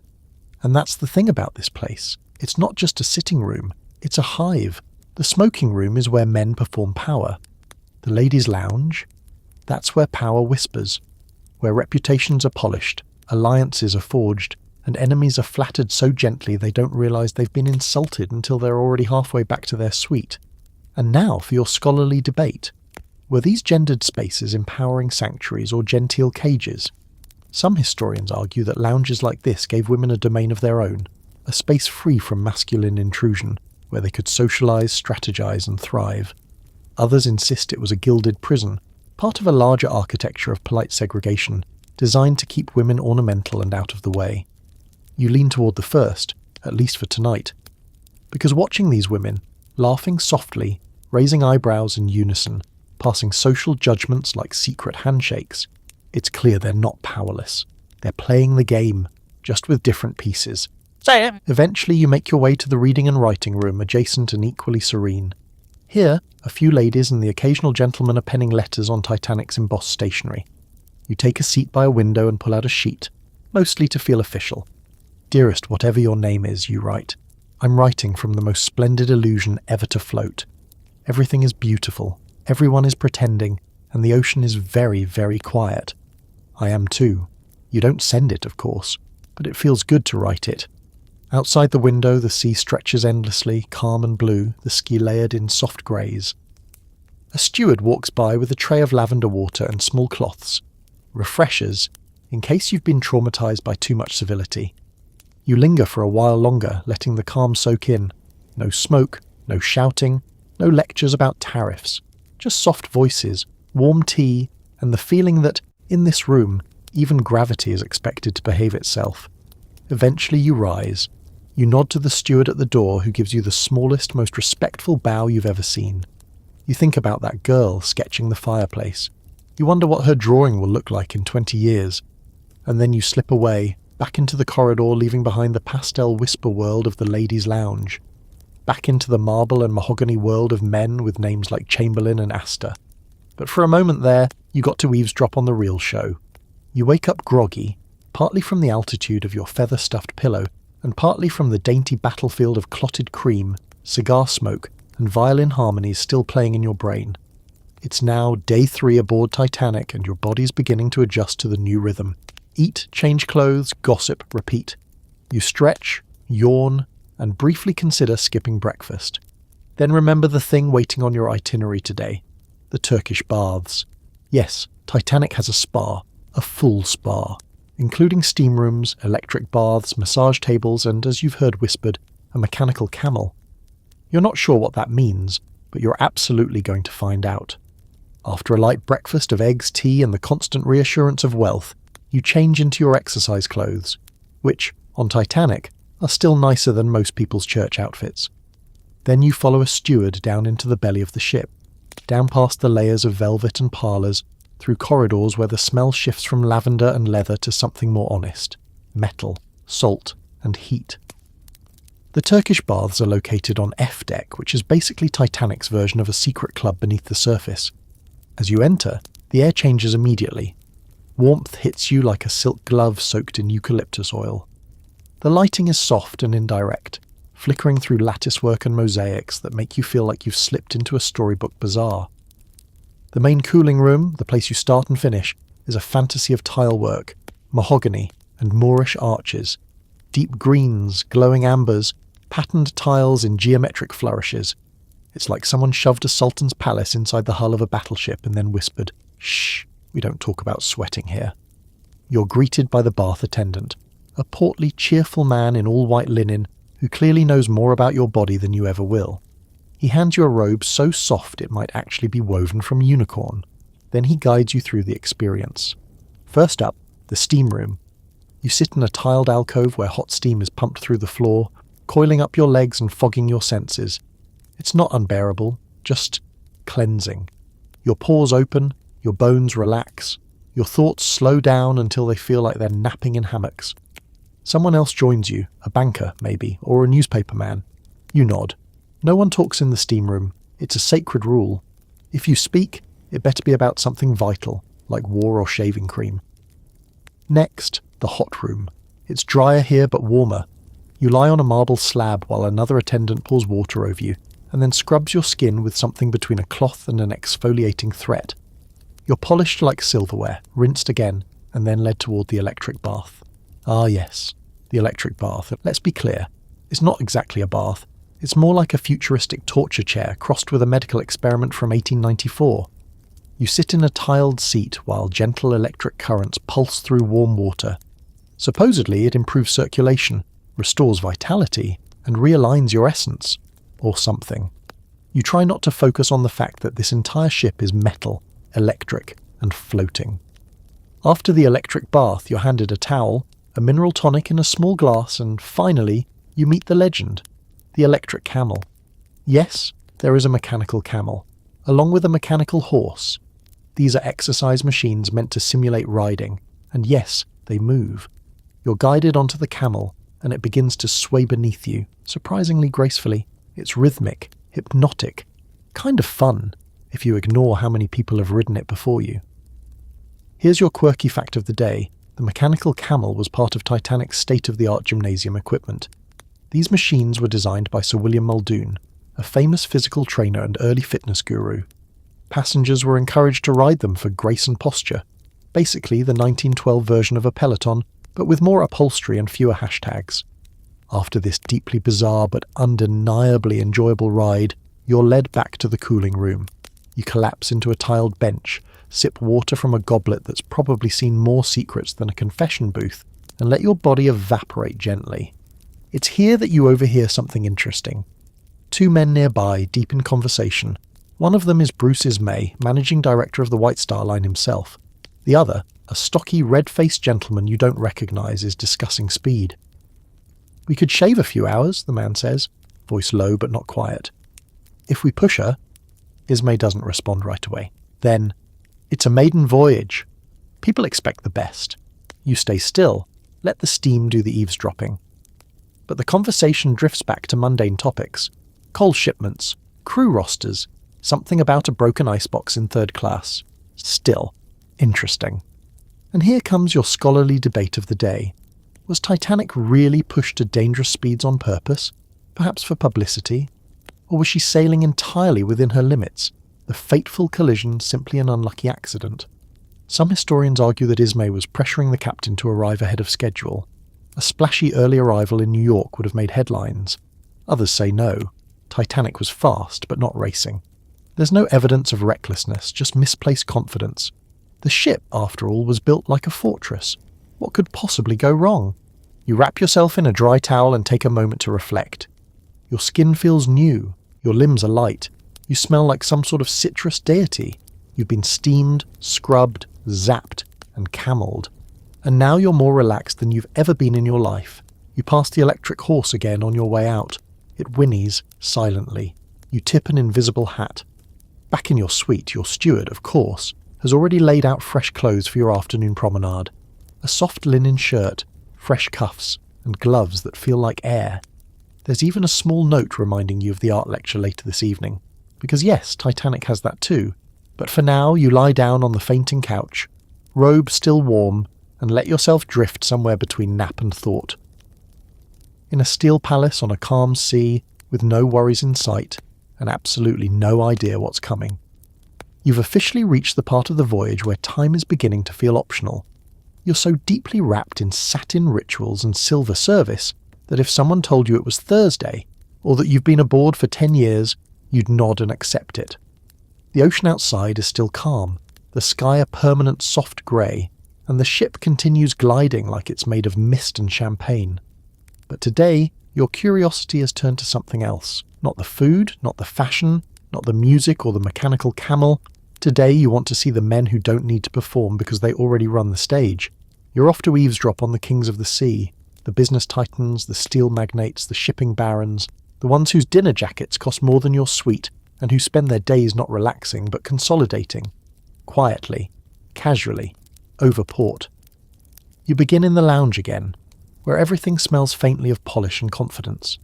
It's early afternoon, and the room's half full with that peculiar crowd of older, extremely rich men who treat leisure like a temporary burden between major deals. You can spot them by their posture, relaxed but deliberate, and their voices, which never rise but carry weight anyway.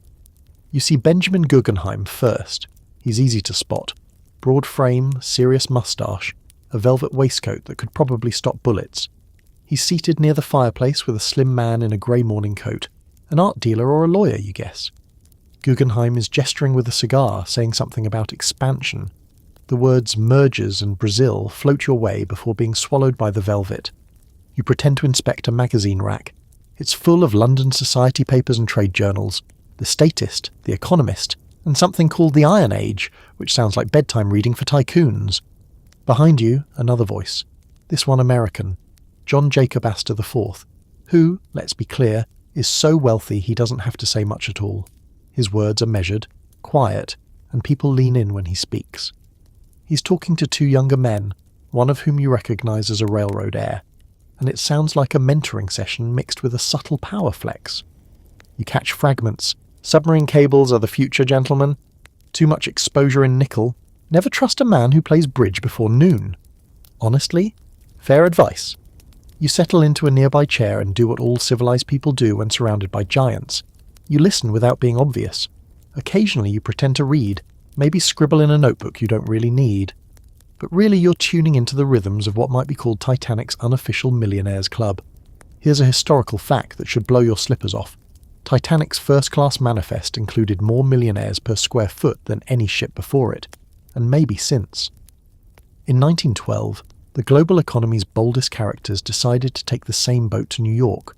It's like if Jeff Bezos, Elon Musk, Warren Buffett, and Oprah decided to road trip together in a gold-plated RV. Astor Guggenheim, Isidor Straus, George Widener. Each of them could buy half the ship and still have change for a country estate. And none of them seem particularly dazzled by the Titanic. If anything, they look a little bored. Which brings us to your quirky fringe detail of the day. Benjamin Guggenheim didn't just bring his valet on board, he also travelled with a manservant and his mistress, all under assumed names. Because of course he did. And he didn't even try that hard to keep it a secret. The whole ship kind of knew. First class loves a scandal, as long as it's done with good tailoring. Across the room, you spot Bruce Ismay again, the chairman of the White Star Line, and essentially the face of the Titanic project. He's scribbling notes in a small leather-bound book, pausing now and then to glance at the barometer on the wall. You imagine what might be going through his mind. The ship is gliding perfectly. Every detail is flawless. He must feel like a modern emperor. And that's the scholarly debate for today. Was Titanic meant to be a luxury liner first, or a monument to corporate ego? Some scholars argue it was all about prestige. The Olympic-class ships weren't just transportation, they were statements, symbols of industrial domination. The ship wasn't built to go the fastest. That was Cunard's game. Titanic was built to be the biggest, the grandest, the most impossible to ignore. Others say it was simply business, a floating hotel that made money by attracting the wealthy with creature comforts and clockwork service. Nothing more, nothing less. You lean back in your chair and watch as Guggenheim lights another cigar. He doesn't look like a man sailing. He looks like a man expanding, and maybe that's what this ship really is, a long, luxurious boardroom where the Atlantic is just a backdrop for the next great acquisition. Eventually, a steward approaches your chair with a small envelope on a tray. You take it, your name elegantly scrawled in ink. Inside is an invitation, an exclusive brandy tasting tonight, hosted by none other than George Widener, the son of the Philadelphia transit tycoon. You glance at the steward. He says nothing, just nods slightly, and disappears back into the fabric of the ship. You look around. The lounge is still humming with polite capitalism. Quiet laughter. Deals wrapped in gossip. Gossip wrapped in politeness. The smell of expensive tobacco and old-world perfume. You rise, smooth your coat, and head toward the promenade deck for some fresh air. Outside, the sky's low and pale, the ocean stretching out like a steel sheet.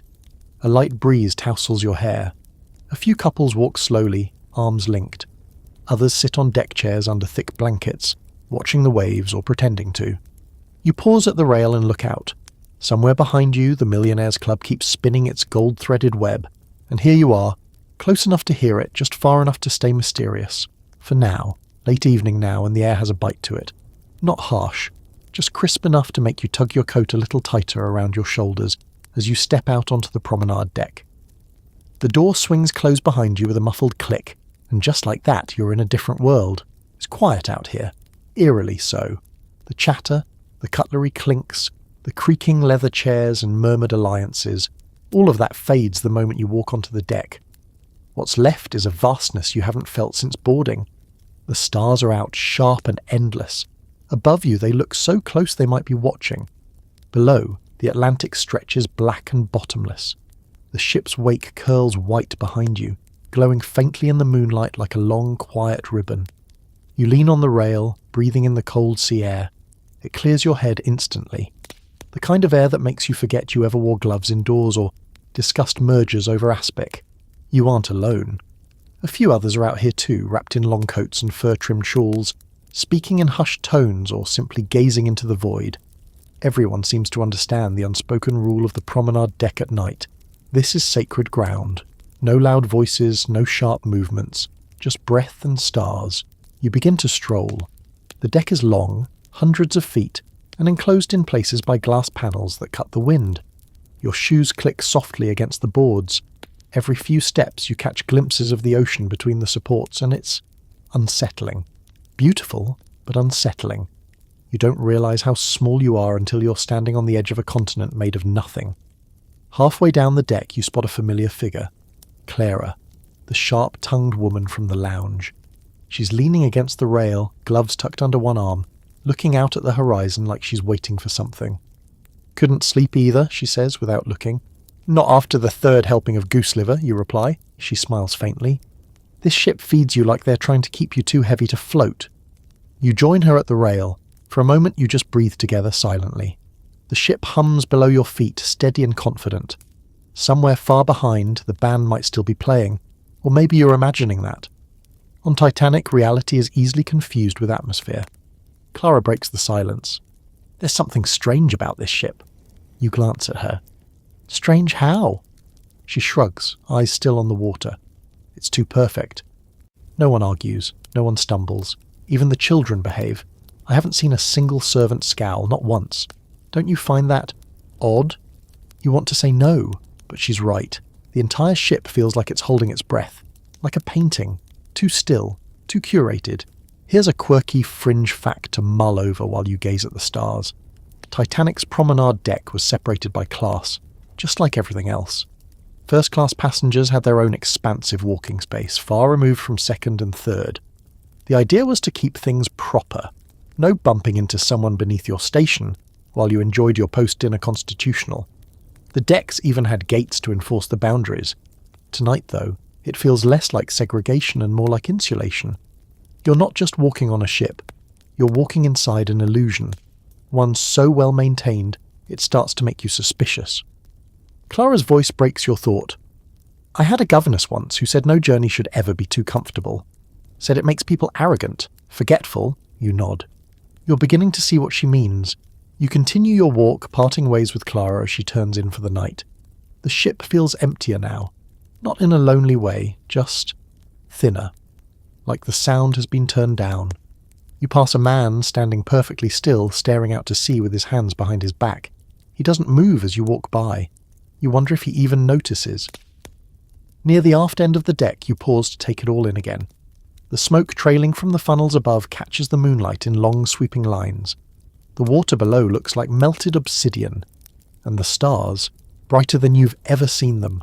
There's no city glow out here, just sky, stars, and steel. Now here's your scholarly debate of the hour. Was Titanic's calm crossing a false sense of security? Many survivors later said the voyage felt too smooth, unnaturally so. They recalled the stillness, the clear skies, the complete lack of swaying or storm. Some historians believe this contributed to a collective denial. When the iceberg warnings came, people didn't take them seriously. After all, nothing had gone wrong so far. Others argue that Titanic's smoothness wasn't deceptive, it was just good engineering. For all its tragic fate, the ship was incredibly well built, stable, balanced, a marvel of design. But tonight, walking this deck, you get the sense that perfection can be dangerous. It softens you, makes you forget to look out for jagged edges. You stay out longer than you planned, long after most passengers have gone to bed. The deck is nearly deserted now. The cold has deepened.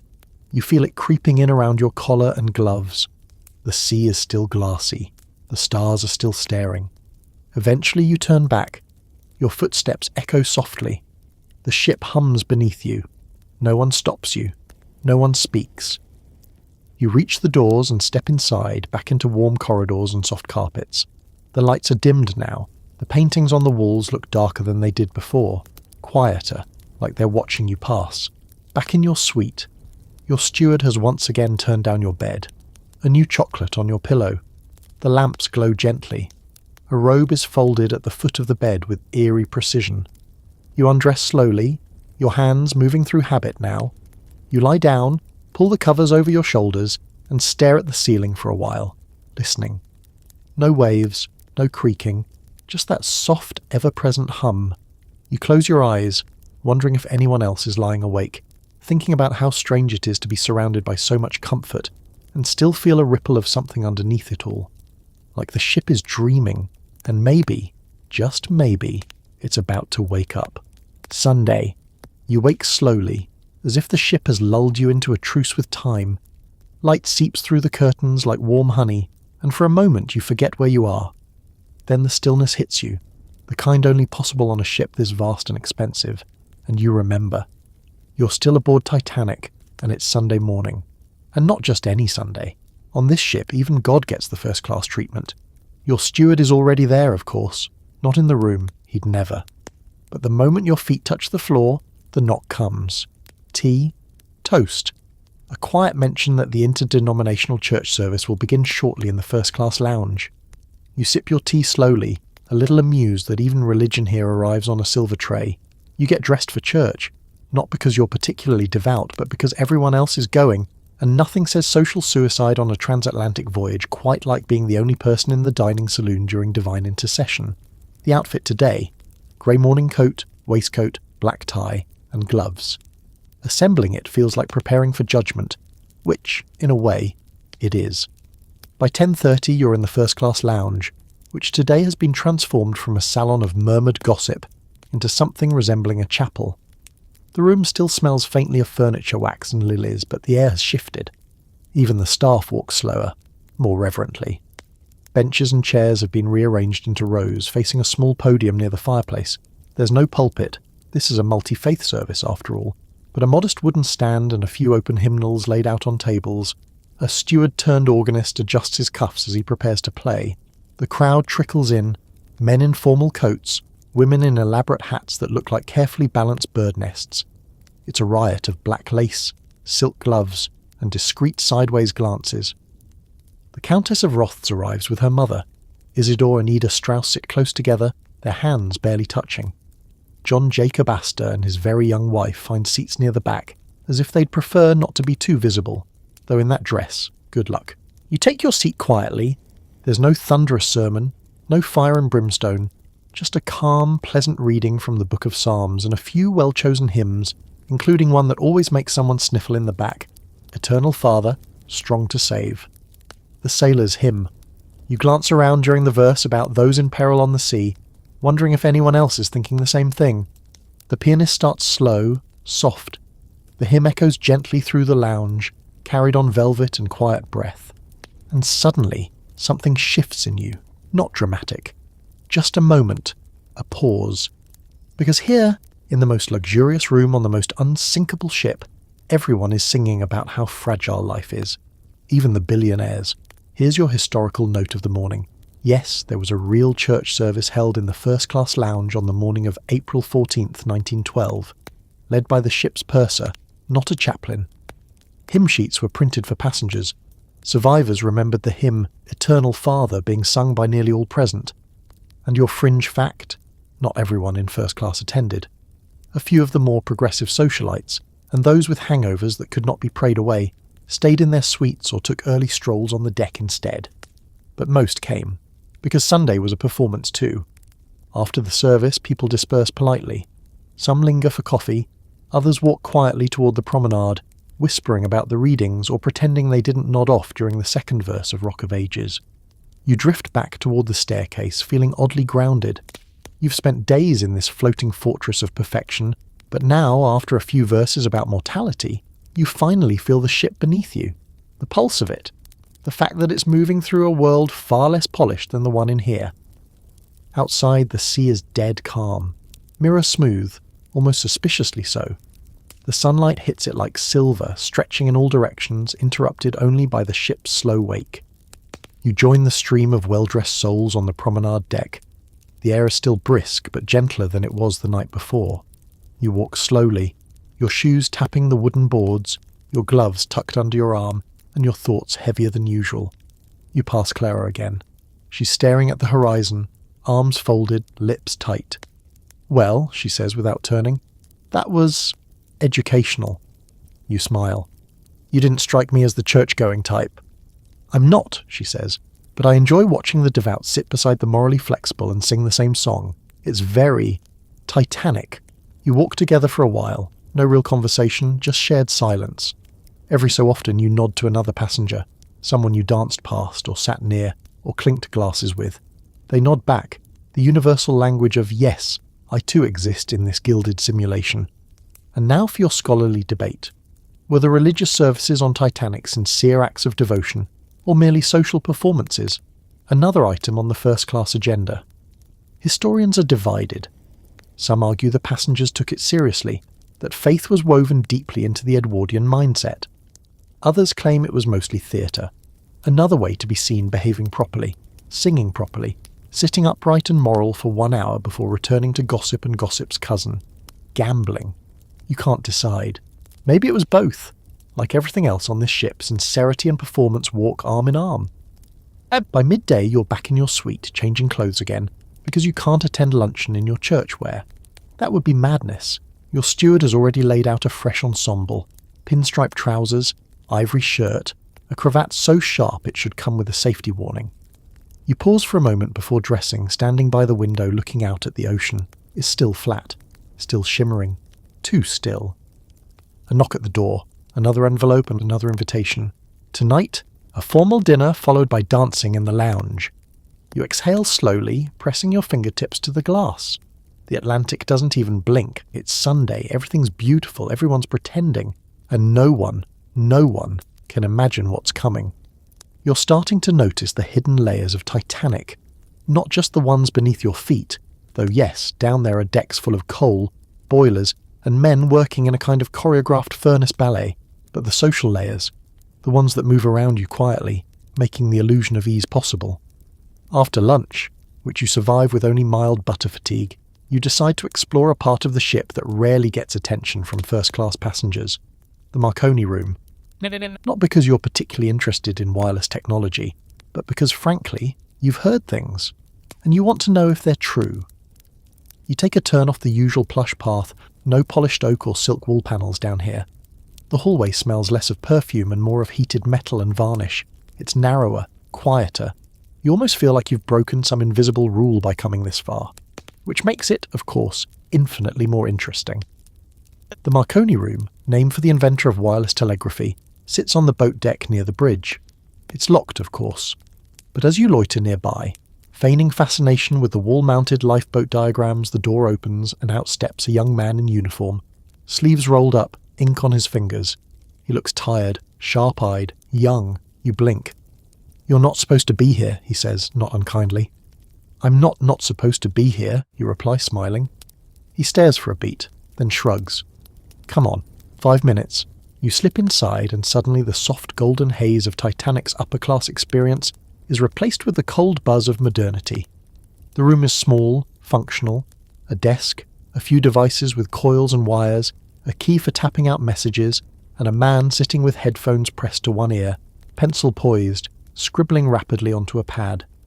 You've just met Jack Phillips and Harold Bride, Titanic's wireless operators, real people, real jobs, real exhaustion, and real secrets. The room buzzes with static. Sharp beeps pierce the quiet. A message comes in, and Phillips immediately taps out a reply with brisk, practiced ease. Morse code in, Morse code out. Communication without a single spoken word. You lean in. "How many messages do you send a day?" "Hundreds," Bride replies, not looking up. "Passengers, crew, telegrams to New York, Cape Race, London, Paris, all sorts. It hasn't stopped since we left Queenstown." "Anything interesting?" Phillips glances at you sideways. "Depends what you think is interesting." He nods toward a stack of paper slips, messages from passengers, paid by the word, mostly full of pleasantries, business updates, or the occasional scandal disguised in polite phrasing. But one slip is different. It's marked with a red X in the corner. You point at it. "What's that?" Phillips hesitates, then flips it over and hands it to you. It's a warning. From the SS Coronia, dated April 14th, 9 a.m. Ice reported in Titanic's path. Coordinates and all. Your eyebrows lift. "That sounds important." "It is," Phillips says, tapping out another code. "But it's not the first. We've had a few today. Here's your historical fact of the hour. Titanic received multiple ice warnings on April 14th, starting in the morning and continuing through the day. Some were acknowledged and passed along. Others reportedly never made it to the bridge, or were filed away, or ignored, depending on who you ask. And here's your fringe fact. Phillips was so overwhelmed with personal passenger telegrams that, later in the day, he reportedly responded to another ice warning with, quote, "Shut up, I'm busy." Not because he didn't care, but because Titanic's wireless system had been down the day before, and he was scrambling to catch up on a mountain of backlog. He was exhausted, overworked, and probably had no idea that message might have saved lives. You stare at the warning again. "So, what happens with these?" Bride looks up this time. "We send them to the bridge. Sometimes they reply. Sometimes they don't. We're not officers. We just deliver." You hand the paper back. Suddenly, the static doesn't sound like background noise anymore. It sounds like panic wearing a mask. Now for your scholarly debate. Did the Titanic's officers truly grasp the danger that lay ahead, based on these ice warnings? Or were they lulled into a false sense of security by the ship's sheer size and smooth passage so far? Some historians argue that the crew, particularly Captain Smith, simply didn't think ice posed a serious threat. Others say they were victims of confirmation bias, the belief that this ship, this modern marvel, couldn't possibly fall to something so simple. You thank the men and step back out into the corridor, the door closing behind you like a vault. As you make your way back to the upper decks, the mood feels slightly different. You still pass stewards with silver trays and ladies debating the merits of the lemon sponge, but you also can't unsee what you saw. The quiet messages, the mounting pile, the red X. You find yourself wandering into less travelled parts of the first-class decks, hallways where servants cross quickly between rooms, where a cook steps out for a breath of air, where a steward wipes sweat from his brow and doesn't notice you passing. And that's when it really hits you. This ship is two worlds. There's the world you live in, the world of orchestras and staircases and champagne jelly, and then there's the one behind it, the one with telegrams, coal dust and warnings scrawled in pencil by young men in headphones. Two ships layered over each other like glass. The illusion still holds, of course. By the time you return to your suite, the lamps are glowing. The sheets have been turned. A handwritten card reminds you of the dancing later this evening. You're expected. Everyone will be there. You stare out the window for a long time. The sea is still dead calm, the sky cloudless. Not a sound. And somewhere, another message is being sent. Another warning on its way, and no one wants to read it. You don't sleep much that night. You lie in bed staring at the ceiling while the ship hums around you.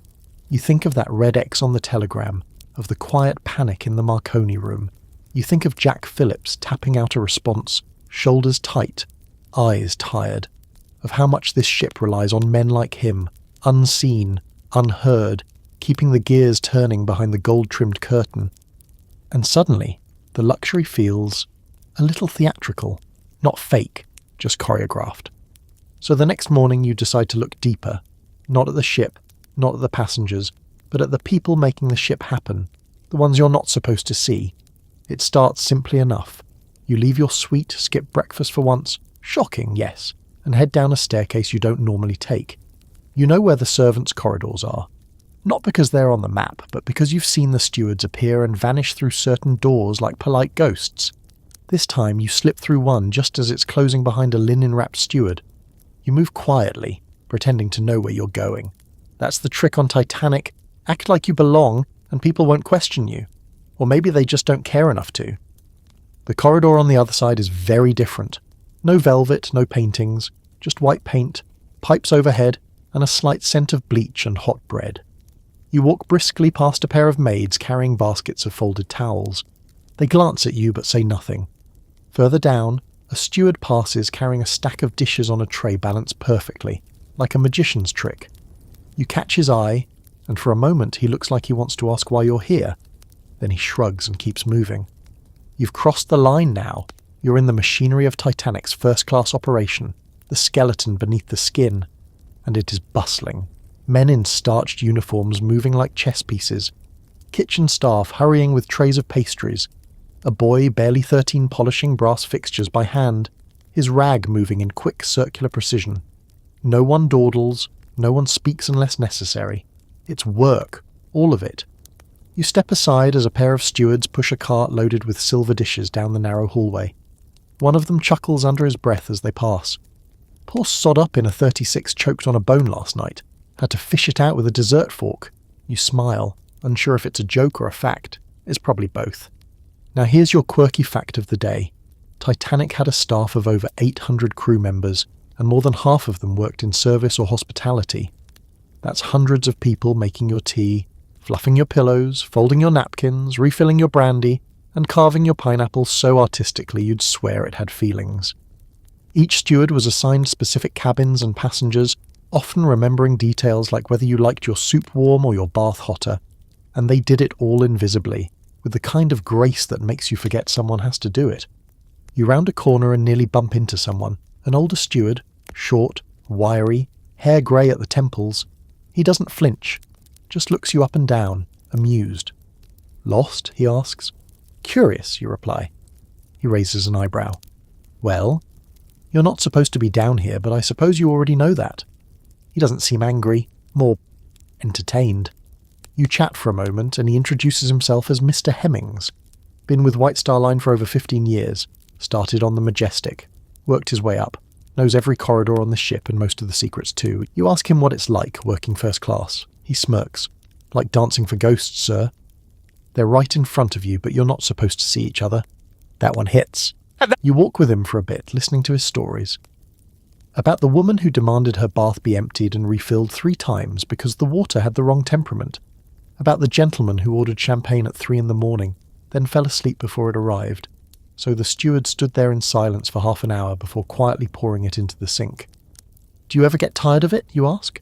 "No," he says simply, "because they need us." And needing something without acknowledging it.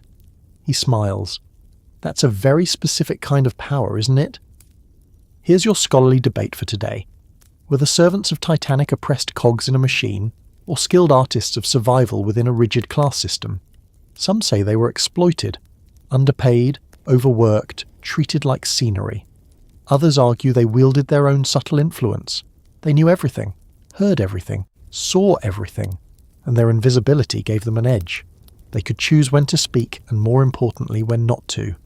After all, nothing spreads on a ship like a whisper from someone who knows where the wine comes from and where the bodies are buried, socially speaking. Eventually, Mr. Hemmings leads you back to a more respectable corridor. Before parting, he tips his head. "Don't get caught poking around," he says. "First class doesn't like reminders." Reminders of what? That we're all on the same ship. And just like that, he disappears around a corner. You return to your suite feeling slightly different. You look at the furniture, the carpet, the flowers in the vase, and wonder who arranged them, who carried them, who wiped the table down before you noticed the dust. You think of the steward who brought you breakfast, the one who replaced your cufflink without asking, the one who laid out your robe at precisely the angle you prefer it, even though you never said a word. They're not just staff, they're magicians, and this floating palace runs on their illusion. You sit for a while, letting the ship's hum settle back into your bones. Outside, the water is still calm, flat, endless. Your steward knocks. A tray, tea, a note. Tonight's the gala. One last grand dinner. Everyone will be there. You nod absently. You're expected. Again. But now you see more clearly. You see the hands holding the curtain from behind. The day is winding down, but your mind isn't. Not after what you saw below deck. The world behind the illusion still echoes in your head. The scuffed floors, the young steward polishing brass with mechanical grace, the taste of labour in the air. It's like once you've seen the pulleys behind the curtain, you can't unsee them. So what do? You walk, not just to stretch your legs, or to digest whatever was in that overly complex chicken at lunch. You walk because the motion helps, because the ship is so big, so layered, that even after days on board it still has hidden corners. Hallways you haven't passed through, decks you haven't paced. You find yourself outside on the promenade deck again, breathing in the clean, cold air. It's crisp enough to bite your nose, but not so cold that you can't walk comfortably with gloves and a scarf.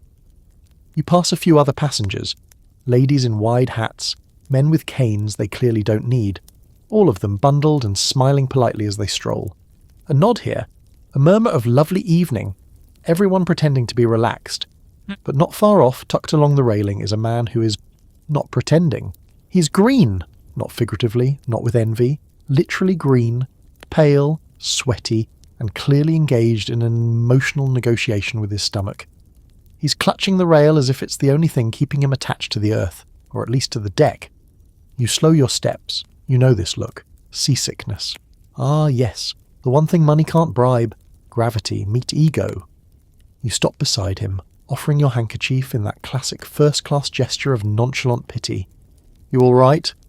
He nods miserably, which is exactly the lie you'd expect. Then he whispers, "It's not supposed to be moving." "It's a boat," you say. "That's sort of its job." "It wasn't moving yesterday," he protests. "Yesterday it was like a hotel. Today it's evil." You try not to smile too visibly. He introduces himself as Mr. James Hollingworth, an Englishman with an unfortunate inner ear. Turns out not everyone is having the time of their life in first class. Some are gripping railings and rethinking every meal they've ever had. You keep him company for a bit, listening as he describes the horrible betrayal of his digestive system. He's tried all the remedies, ginger, soda crackers, even something called a bromide tonic, which sounds more like a Victorian cleaning product than medicine. And here's your quirky fact of the day. Seasickness was actually a huge concern for first-class passengers. Titanic offered everything from ginger lozenges to opium-based tonics to combat nausea. There was even a superstition that the best cure for seasickness was pickled herring and raw onions, because nothing screams comfort like biting into a briny fish while the ocean plays ping-pong with your intestines. The funny thing, Titanic wasn't even rough. The weather during the voyage was famously calm, glass-like seas, clear skies. In fact, that stillness may have actually increased seasickness in some passengers. Why? Because the subtle, constant, low-swaying motion of a massive ship like Titanic didn't jolt the body. It lulled it. And sometimes that was worse. You mention this to Mr. Hollingworth, hoping to cheer him up. He groans and mutters something about delicate constitutions and cursed breakfasts. And that brings us to today's scholarly debate.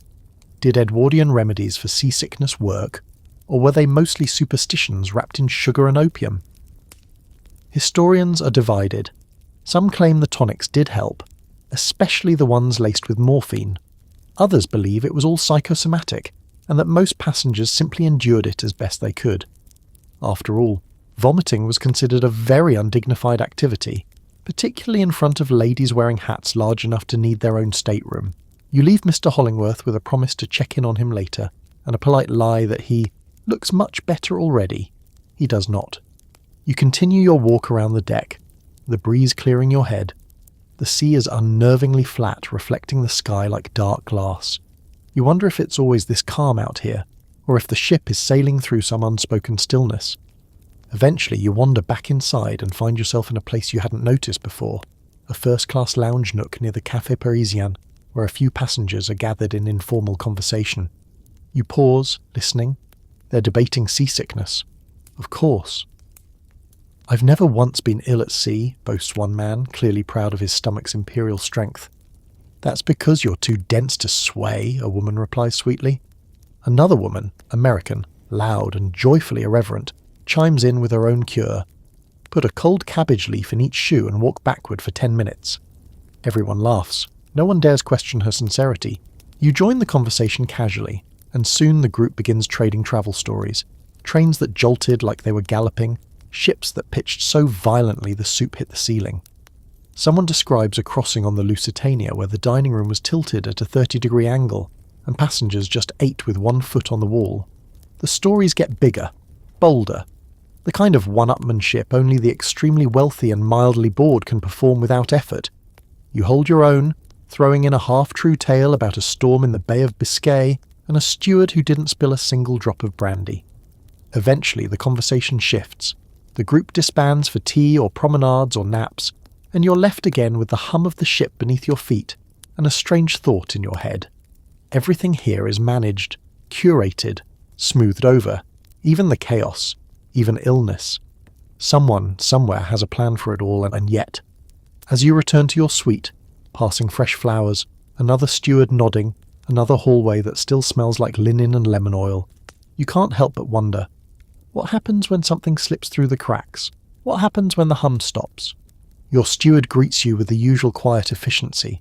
He reminds you of the gala dinner this evening. The band will be playing in full. A new pianist has joined them. A toast will be given by the captain. You thank him. He adjusts a pillow. A clock ticks softly in the background. Everything is still perfect, but your balance feels just slightly off. Like you're swaying in a sea that isn't moving. Okay. Somewhere between the moment your steward adjusts your collar for the gala and the instant you step out of your suite, you realise something terrifying. You're in a fashion competition. Not officially, of course. No one says anything. But the air hums with unspoken judgment the moment you hit the corridor. Hats are tilted at angles that defy architecture. Gowns gleam like oil paintings. One gentleman is wearing a waistcoat so perfectly fitted it might have been sewn onto his ribs. You've entered the informal, silent, high-stakes game that is the Titanic first-class hallway fashion show. And you are underdressed.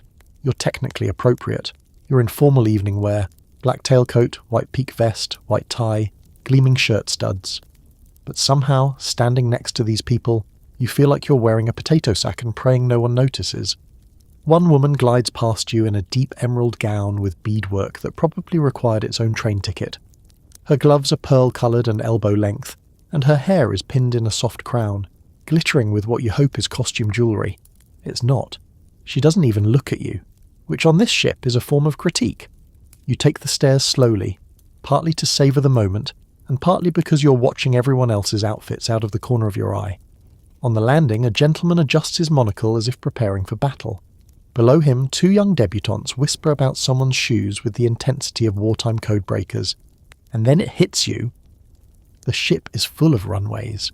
The ground staircase, runway, the promenade deck, daywear runway, the dining saloon, formal wear runway, even the ladies' lounge, secret runway, judged by eye contact and side-mouth whispers. You begin to walk with slightly straighter posture, chin up, elbows just a bit out. You've seen peacocks at the zoo do less to show off. You finally reach the dining saloon, now fully dressed for its big night. Candlelight glows from every table. Silver gleams. The ceiling sparkles with a soft golden haze, and the room buzzes gently with laughter and clinking glasses. You find your table, where your name card has been carefully placed beside a folded linen napkin in the shape of a swan. No big deal. Tonight's menu? A triumph of excess. Poached salmon, lamb in mint demi-glace, sweetbreads. Punch remain. Yes, frozen punch served between courses to reset your palate. Pears poached in red wine, chocolate eclairs, port. You sit next to a woman in lavender silk and a necklace that could legally count as a weapon. She glances at your cufflinks, smiles politely and says, "Lovely." Old or new? You answer old because it sounds better, even if you bought them last year in Paris from a man who insisted they were family estate. She nods. You pass the first test. The conversation tonight naturally revolves around clothes, or more accurately, what everyone's wearing and what everyone else isn't wearing. Apparently Mrs. Cardezza has chosen a feathered headpiece so wide it brushed a steward's tray and nearly started a cascade of spilled soup. Someone else's tiara is a bit vulgar, really. A gentleman's cravat has too much bloom for evening. This is war, polite powdered war, and you're not entirely above it. You glance across the room, and there's Clara again, this time in a midnight blue gown with silver embroidery that looks like constellations. She sees you, raises her glass just slightly and mouths, "Nice tie. You've won a round, for now. Now for your quirky fashion fact of the day. First-class passengers on Titanic packed dozens of outfits for a single week-long journey. Some women brought 4 trunks of clothing. Men travelled with steamer wardrobes that unfolded like portable closets. There were rules: day dresses, afternoon gowns, promenade coats, evening dresses, dinner gowns, smoking jackets, lounge suits, pyjamas, fancy ones, and gloves for every occasion. Gloves were such a thing, in fact, that running out was considered a social emergency. You hear someone mention just that. A woman at table 9 has reportedly worn the same pair of gloves 2 days in a row. Gasps were had. She might not recover. Now here's your scholarly debate. Was Titanic's fashion culture a sign of sophisticated refinement, or of a class system desperately trying to maintain itself in the face of a changing world? Some argue it was pure vanity, that these people dressed like monarchs to convince themselves they still mattered in a world moving quickly toward industry, equality, and chaos. Others see it as art, an expression of taste and aspiration, a way to preserve beauty in a cold, practical world. You lean toward both. Because as ridiculous as it is to button 15 pearl buttons just for a cheese course, there's something oddly lovely about all of it. These people dress like history depends on it. Dinner ends with a round of applause. Not for the food, but for a fellow guest whose gown is rumoured to be straight from Paris, hand-stitched, and smuggled out of a couture house under scandalous circumstances involving a baroness, a corset, and a gallery opening. You move toward the lounge again, where tonight's dance is already beginning. The band plays a gentle waltz, and couples glide slowly across the room like whispering ships in soft waves. Clara catches your eye, and then she actually catches your hand. "Come on," she says. "Let's give them something to whisper about." You don't say anything, just follow. You step into the waltz. You're not a perfect dancer, but you manage, mostly because she's leading. Gently, but definitely leading. Around you, gowns swirl, shoes glimmer, cufflinks flash. And for a moment the world is exactly what it wants to be. Light, glamorous, spinning. You catch a glimpse of Captain Smith near the doorway. He's smiling, relaxed, dressed to perfection, a glass of champagne in hand, watching his passengers enjoy the fantasy he's helped create. The most beautiful ship in the world, the most elegant crowd. Not a single reason for worry. You dance until the song ends, and as you part from Clara, a steward hands you a note. Another invitation. Breakfast on the veranda tomorrow. Casual attire. Hats optional but encouraged. Of course. You step out onto the deck again, just for a moment of air. The stars are still there, unmoving, watching. And the sea, still as glass. Like it's waiting for someone to notice. The next morning your shoes still carry faint traces of the waltz. Your legs ache a little, though it's hard to say whether that's from dancing or the psychological strain of spending hours in a room where everyone knew how much your tie cost just by glancing at it. Either way, the ship feels a little quieter this morning, or maybe you just do. You pull open the curtains. The Atlantic once again stretches out in its unnerving flatness. Still calm, still endless, still whispering that you're being lulled. You dress for the veranda cafe, today's attire, cream trousers, a lightweight jacket, and the straw boater hat you were gently pressured into bringing. The note said casual, but on Titanic, casual still means so expensive you'd cry if you spilled coffee on it. The veranda cafe is tucked near the aft section of the first-class deck.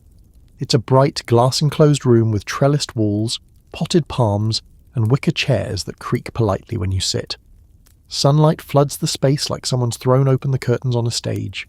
And it is a stage, because this isn't just breakfast. It's a social safari. You arrive to find the cafe already buzzing.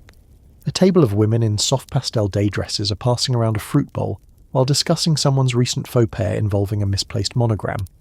A trio of young men with hair parted like bayonets are laughing over the menu, daring each other to order deviled kidneys before noon. You take a seat by the windows and order conservatively: eggs, toast, coffee. You're not in the mood to wrestle with oysters before 10 a.m. Then it happens. A man slides into the seat across from you with the kind of ease that says he's been sliding into seats his whole life. He's tall, broad-shouldered, hair slicked back with too much pomade, and a grin that's either charming or dangerous, or both. "Morning," he says. "Mind a bit of company?"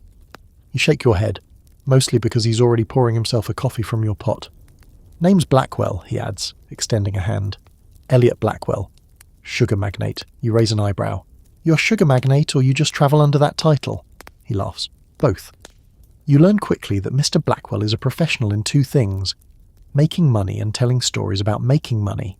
He's on Titanic as part of a business tour that may or may not also involve escaping an unpleasant situation in New York involving a woman, a senator, and a dog show.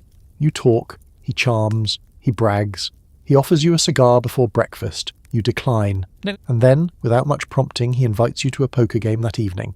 One of the private ones. Not the semi-polite games in the lounge where people bet tiny coins and pretend not to care. No, this is something else. "You game?" he asks. "We start at 10, quiet room, gentlemen only, real stakes." You pause. And then, because Titanic has turned you into someone who's just curious enough, you say yes. Fast forward to that night. You arrive at a small room near the back of the lounge where the lamps burn low and the smoke hangs like a velvet curtain. A round table sits in the centre. Around it, 5 men, all with the relaxed posture of people who either have too much money or no fear of losing it. You recognise one or two. One's a banker from Boston, another might be a count.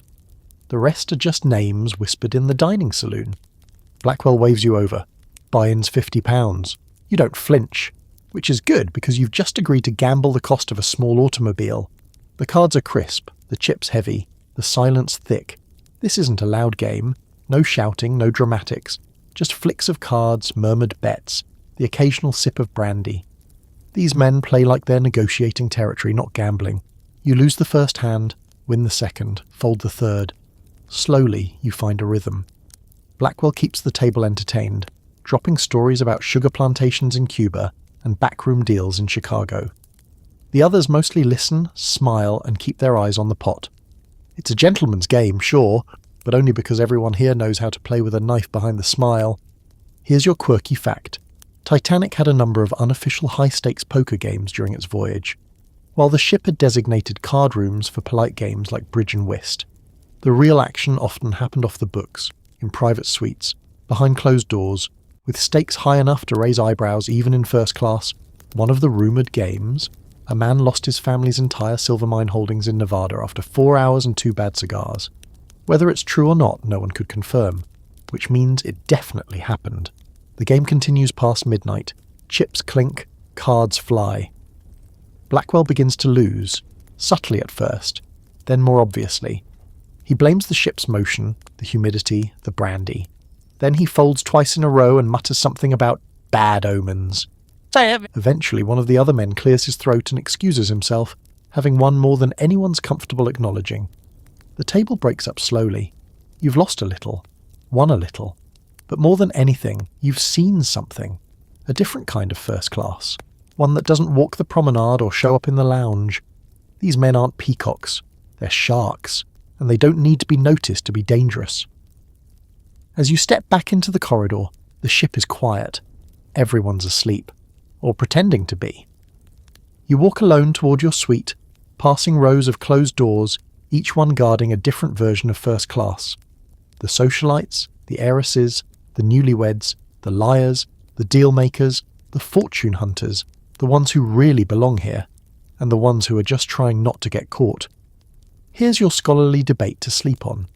Was Titanic's first-class society genuinely aristocratic, or had it already shifted into something new, something more American, more capitalist, more fluid? Some say it was still rigid, that the old-world titles and manners still ruled.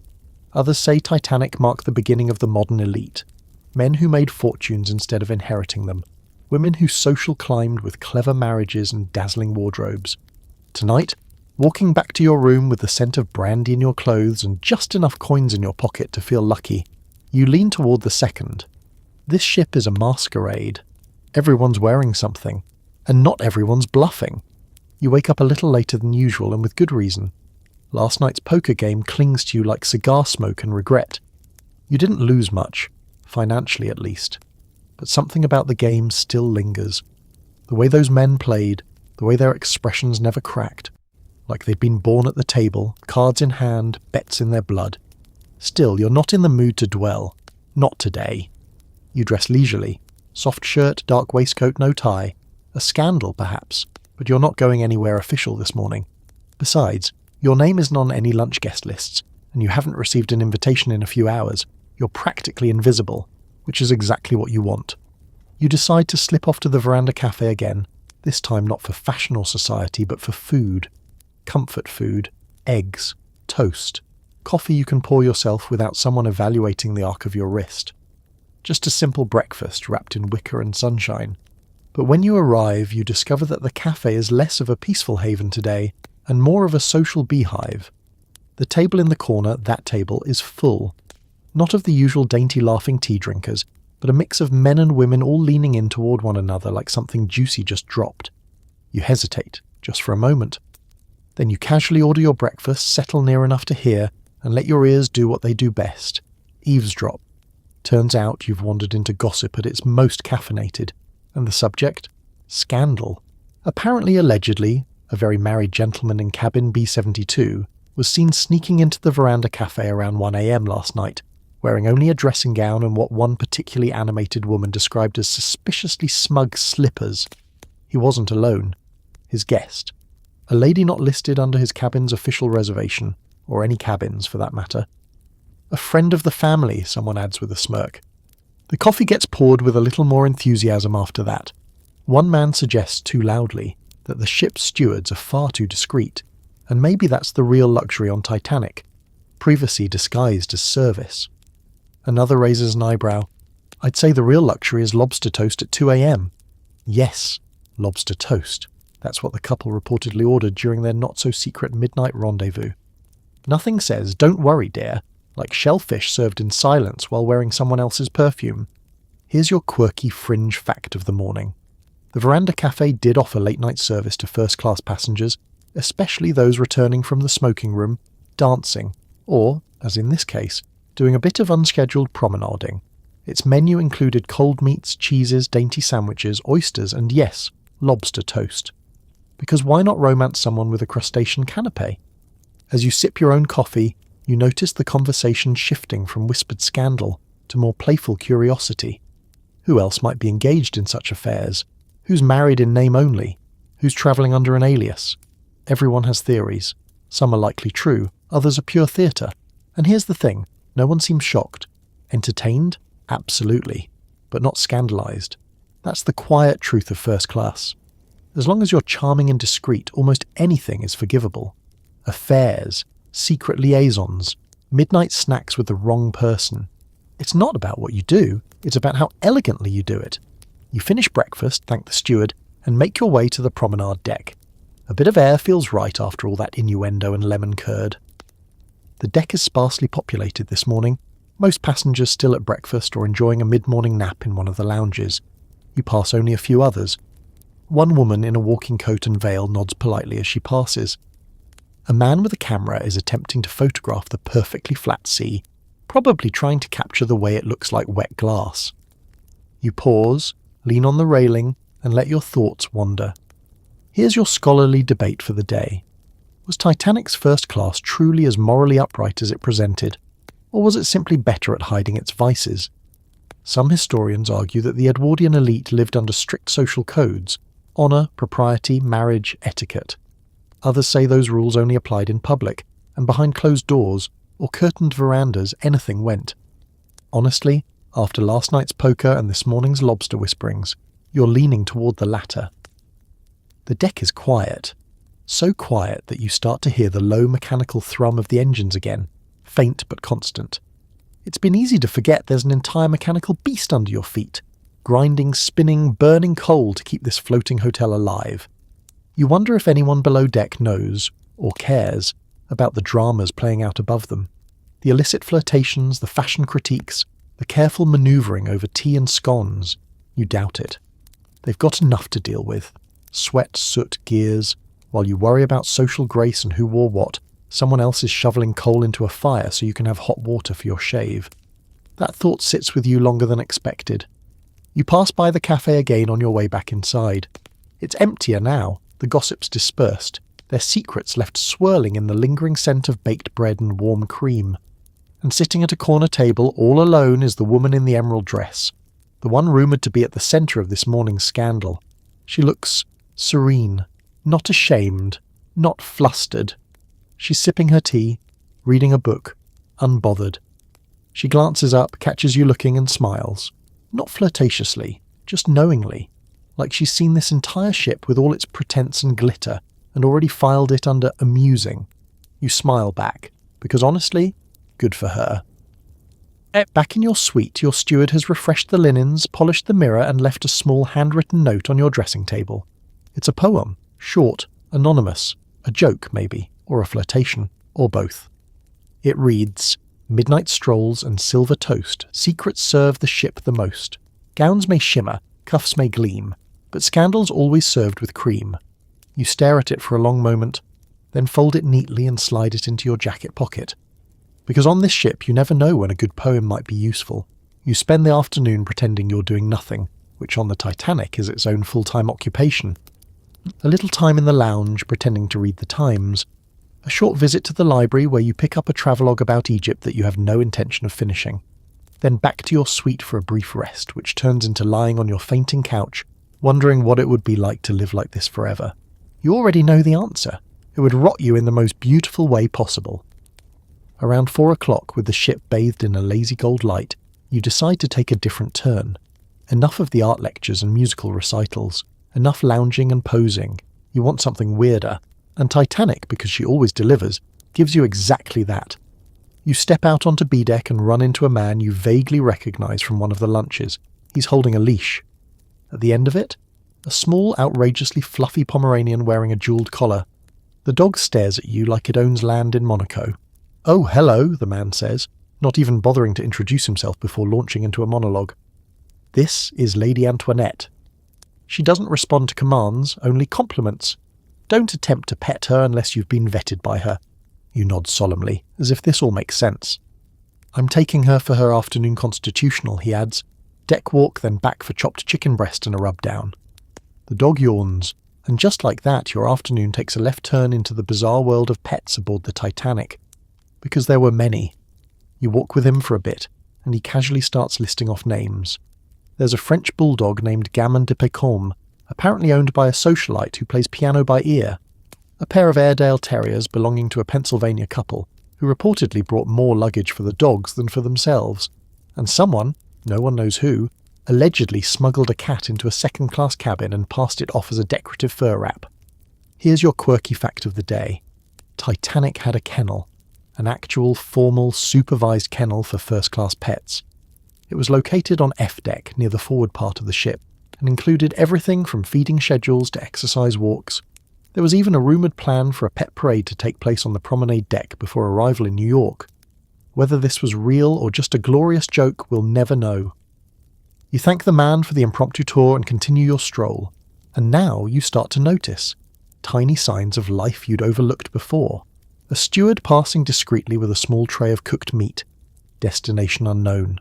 A woman in a wide-brimmed hat whispering to a tiny bundle inside her handbag. The faint sound of claws tapping gently on the deck. This ship isn't just a floating hotel. It's a floating ark. And it's not just animals either. You've also started to spot things that seem off. An elderly gentleman whispering to a steward with visible urgency.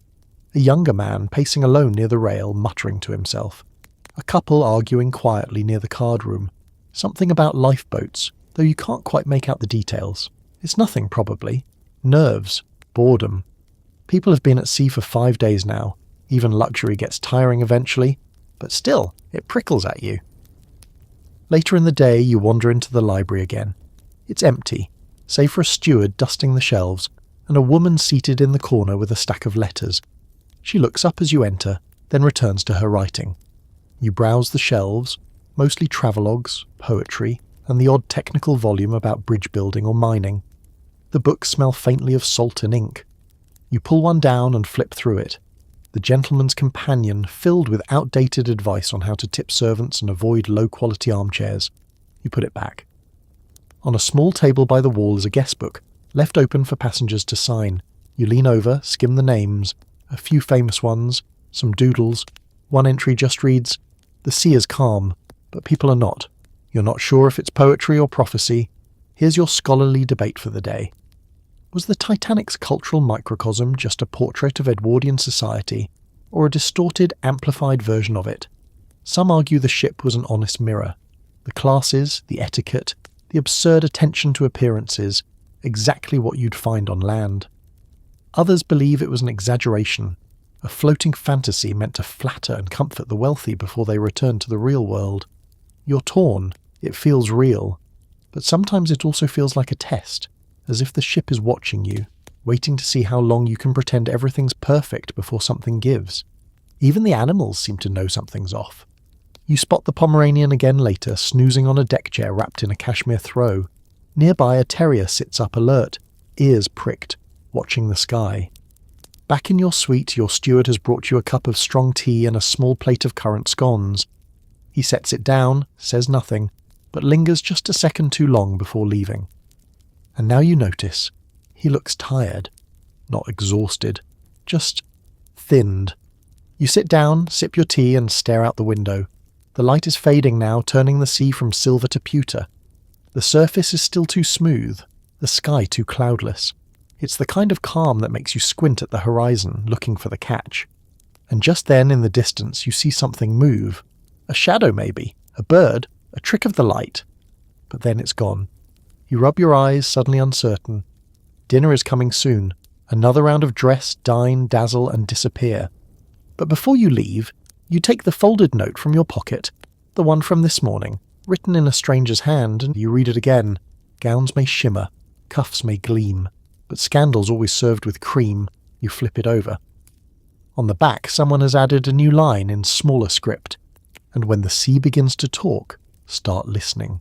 You stare at the words, then look back out at the water, still flat, still quiet, but maybe not silent anymore. You don't even remember getting dressed. You must have, because you're in a new shirt. Crisp. The collar slightly higher than the one you wore last night. Your cufflinks are the black ones, the ones that glint like onyx but are probably just polished shell. Your shoes shine. Your hair's been combed with deliberate care. But somehow your brain skipped the part where any of that happened, because the note is still sitting on the table. And when the sea begins to talk, start listening. You've read it 10 times now. It's either nothing or it's everything. A joke, a riddle, a warning, or just a bored poet playing games with anyone curious enough to chase shadows. You tuck it back into your pocket anyway, because whatever tonight brings, it feels different. The air has changed. You step into the corridor and immediately notice the silence. Not the comfortable kind that wraps around you like velvet, but a taut stillness, like someone turned the volume down too far. A steward passes you without a word. Another adjusts a painting that isn't crooked. People are still smiling, still nodding, but they look like they're moving through fog. You make your way to dinner out of habit more than hunger. The dining saloon is still glowing, still beautiful, a floating ballroom disguised as a restaurant. But there's a thinness to it now. You sit at your usual table. Across from you, a couple you recognize but have never spoken to are unusually quiet. The woman fiddles with her spoon, never lifting it.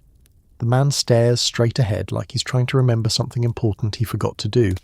Dinner is technically wonderful. Filet of beef, duchesse potatoes, something creamy involving truffles, but no one's really eating. There's a faint current of distracted conversation, more glances than words. Even the orchestra plays a little softer than usual, like they're not entirely sure if they should be playing at all. You excuse yourself early. You need air.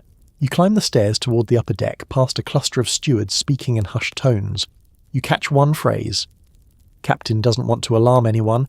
You don't stop to ask what they mean. You already have a feeling. When you step outside, the cold hits you instantly. It's sharper than yesterday. The kind that seeps through gloves and sleeves and skin. And the stars. Good Lord, the stars. They've never looked like this before. You stop walking, you look up, and for the first time since you boarded, you understand why sailors call the sky the heavens. It's pitch black and bursting with light, not scattered, exploding. The Milky Way slices the sky in half. The constellations look close enough to touch. The air is so still, so cold, it magnifies everything. There's no moon, just starlight. Infinite and terrible. And below, the ocean is glass. It reflects the sky so perfectly that for one dizzying moment you can't tell where the world ends.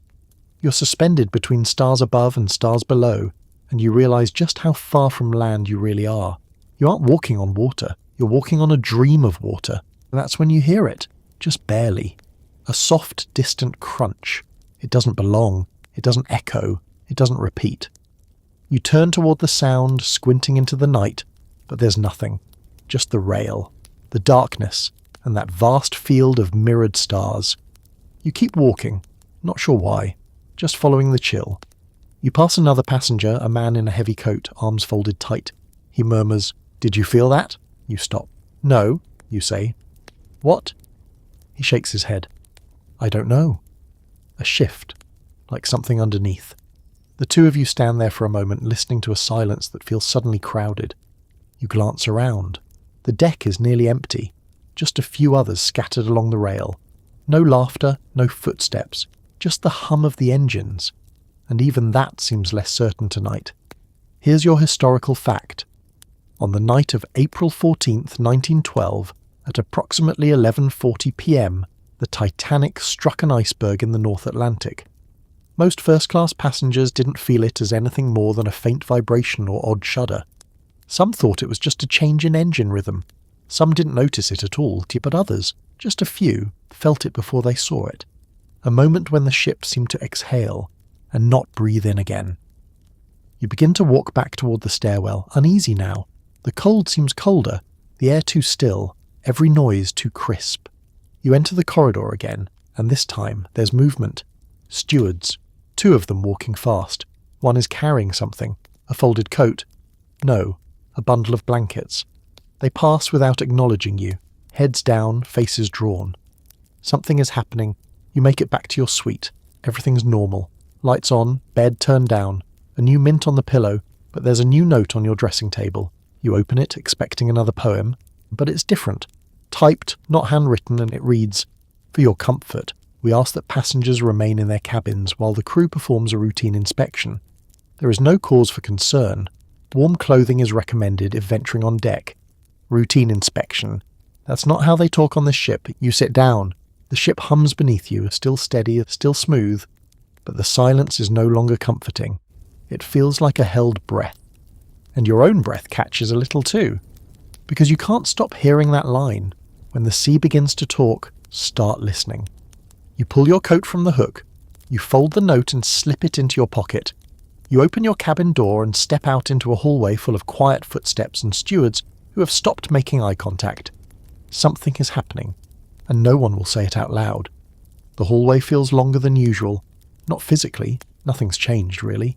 Same panelling, same sconce lighting, same gentle hum from the belly of the ship. But the energy is different now. Everyone's too quiet, too deliberate. The rhythm is off.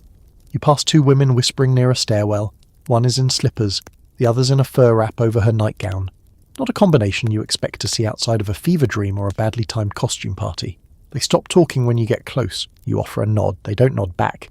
And then, just before you reach the landing, a steward appears from the staircase and steps into your path. He's young, red cheeks, unsure smile. He's holding a tray, but there's nothing on it.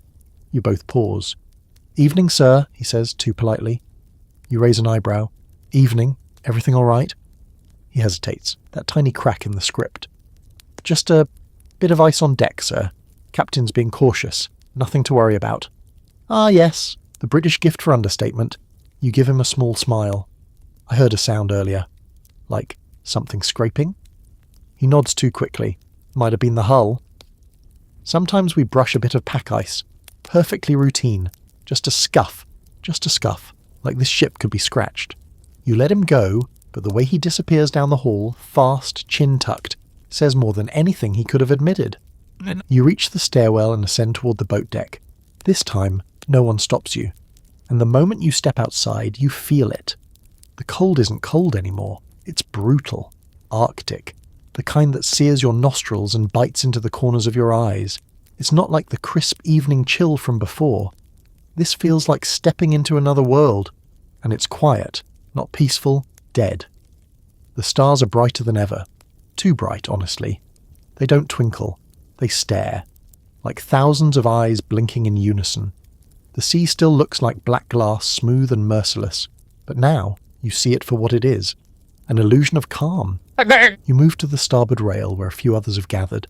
Small clusters of passengers, all in various stages of confusion, some in full dress, others in coats hastily thrown over nightclothes. One man is barefoot, holding his shoes like he wasn't sure if he should put them on or save the time. You recognise Clara. She's in a pale wool coat, hair pinned back, arms folded tight. She sees you and walks over. "So," she says, "did the ship just hit something, or are we all imagining it?" You shake your head. "I don't think we're imagining anything." You both stand there in silence for a moment. The ocean whispers against the hull below. The sky watches. Everything smells like iron and ice. And then you notice the officers. 3 of them standing farther along the deck near one of the lifeboats. They're talking quickly, voices low. One of them gestures toward the bridge. Another points out to sea. They look tense, not frantic, not yet, but close. A woman near you speaks up, as if trying to cast a spell of calm over the crowd.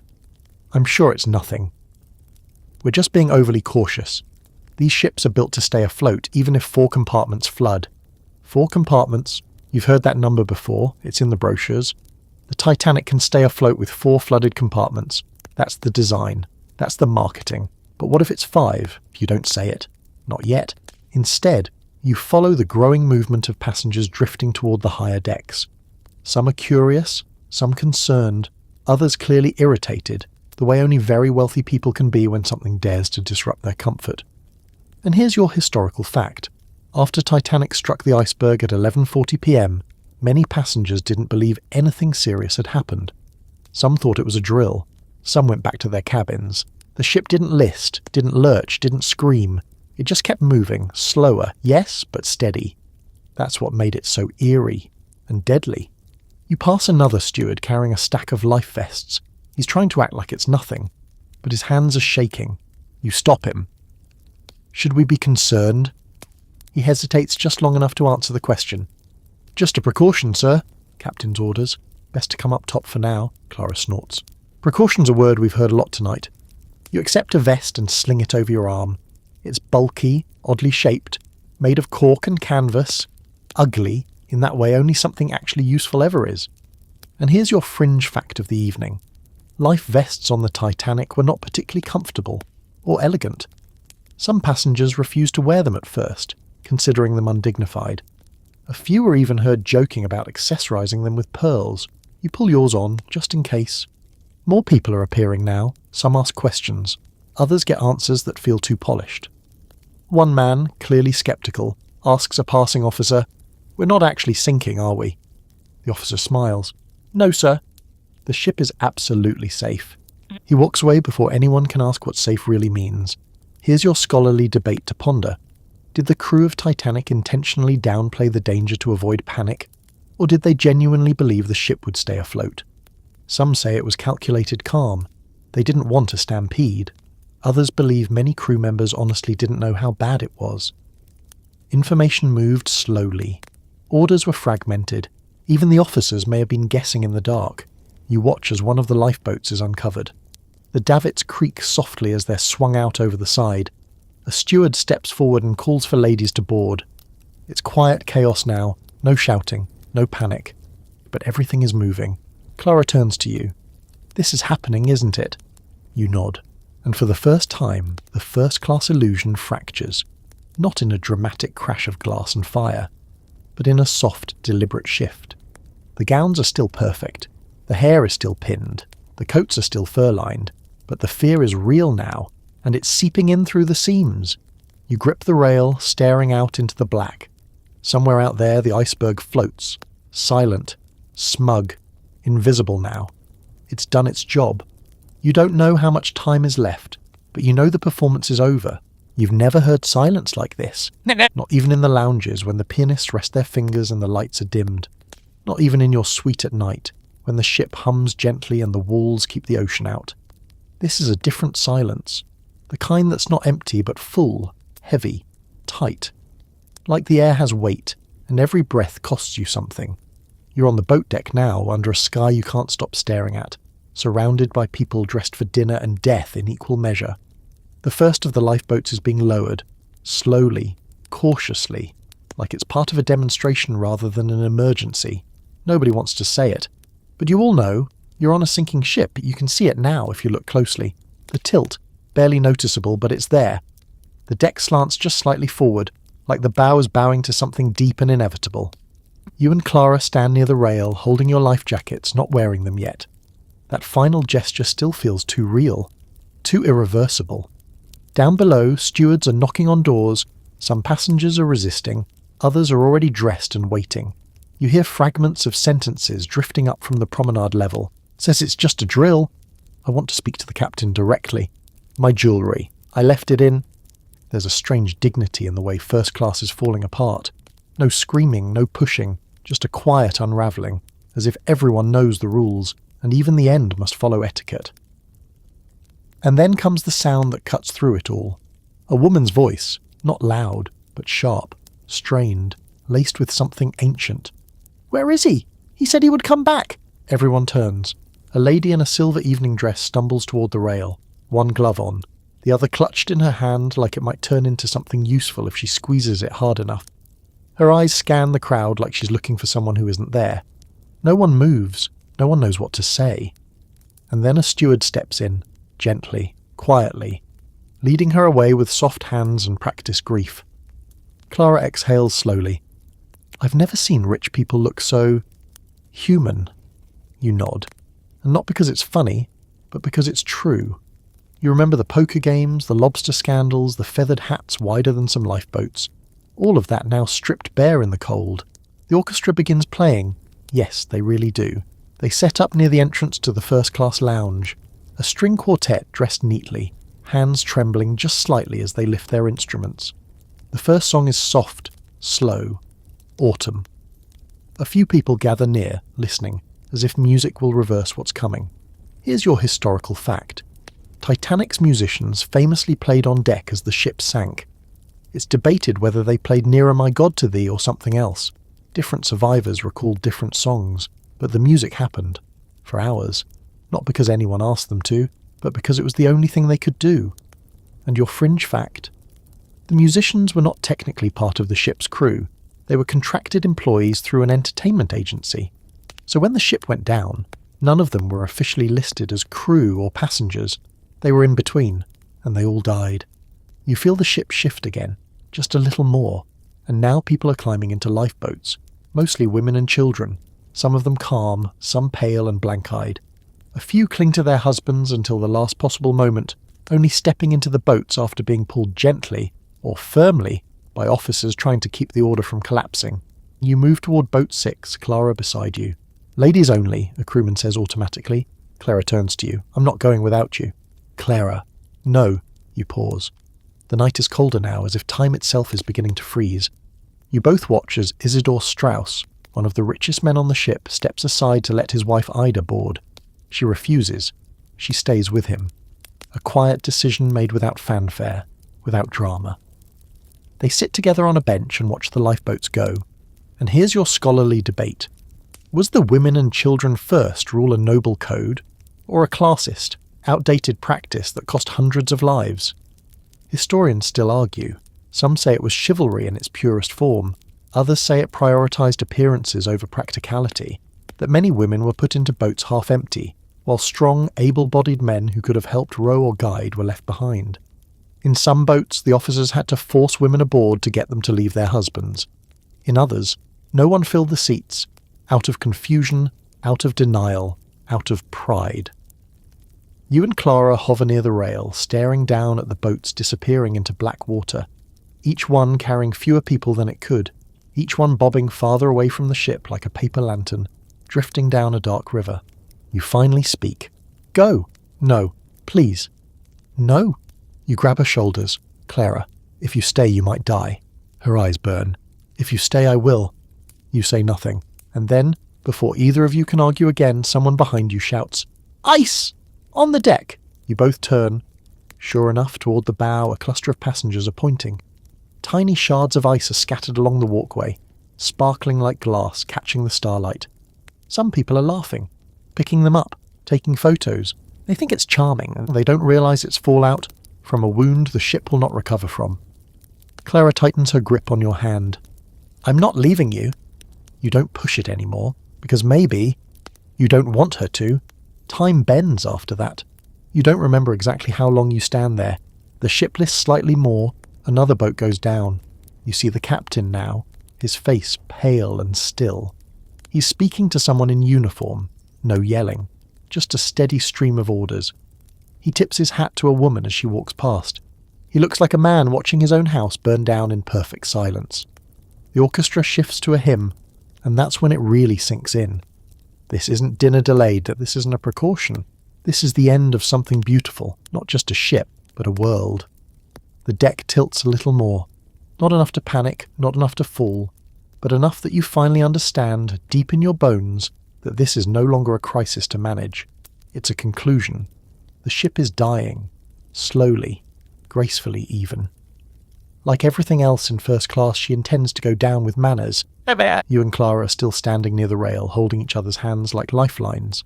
Her fingers are cold now. Not the playful chill from walking the promenade, but the kind that seeps into the joints. Her lips are pressed into a firm line, but her eyes dart around constantly, watching, calculating, hoping. Below you, lifeboats are lowering one after another, each one swinging precariously over the side, vanishing into the vast indifferent black. Some are half full, some are overcrowded. One gets tangled in its own ropes for a full minute while passengers hold their breath and officers yell with fake calm. And still, there's no screaming. Maybe that's the most horrifying part. The sound isn't panic, it's organisation. A kind of soft chaos muffled by corsets and collars. You overhear a steward tell someone, "It's just a delay. We'll be back underway soon." He doesn't believe it. Neither does the person he's speaking to. But it's the story, and everyone's sticking to it. You feel a tap on your shoulder. It's Mr. Blackwell, the sugar magnate from the poker game. He's still wearing his evening suit, though it's been hastily buttoned, and there's a smudge on his shirt front. His cravat is gone. "You," he says, pointing at you with a grin too wide for the situation. "I like you. You still look like you think this is a dream." You raise an eyebrow. "You still sound like a man trying to bluff the ocean," he chuckles. "That's exactly what I'm doing." He pulls a flask from his pocket and offers it. You take a sip. It's bourbon, sharp and hot, and it burns just enough to make you feel alive again. Blackwell looks out over the sea. "Well," he mutters, "it's a hell of a table to go out on." He walks off toward the stern without another word. Here's your quirky fringe fact of the night. Several passengers did bring flasks, cigars, and even bottles of champagne onto the deck as Titanic sank. Some claimed it was for comfort, others to maintain appearances. At least one man was seen making toast from the stern rail, quoting Shakespeare. Because if you're going down, you might as well go down quoting Hamlet. The cold is worse now. The wind has changed. You and Clara finally pull on your life vests. They're stiff and awkward, like wearing a bundle of firewood strapped to your chest. Clara laughs quietly. "Not exactly flattering, is it?" You look her over. You make it work. She smirks. "If we survive, I'm starting a trend. Full fashion. The cork look." You both sit on a bench for a moment. The ship's lights are still on. Bright. Steady. But they feel false now. Like a stage set no one's bothered to take down. A steward walks past you carrying a tray. An actual tray. With teacups. Because somewhere someone still asked for tea. That's the surreal thing. You realise that even now the performance continues. The servants are still serving. The stewards are still smoothing sheets. Some passengers are still pacing, waiting, wondering when someone will fix this. Because surely someone will. This is Titanic, and Titanic doesn't sink, but she does. And now she's tilting, more noticeably. The orchestra switches tempo. Clara stands up. "We should move." You agree. You begin to walk back toward the stairwell, navigating past clusters of passengers. Some calm, some arguing, some sitting on their trunks like they're waiting for a train that's late. Then, something odd. You hear laughter.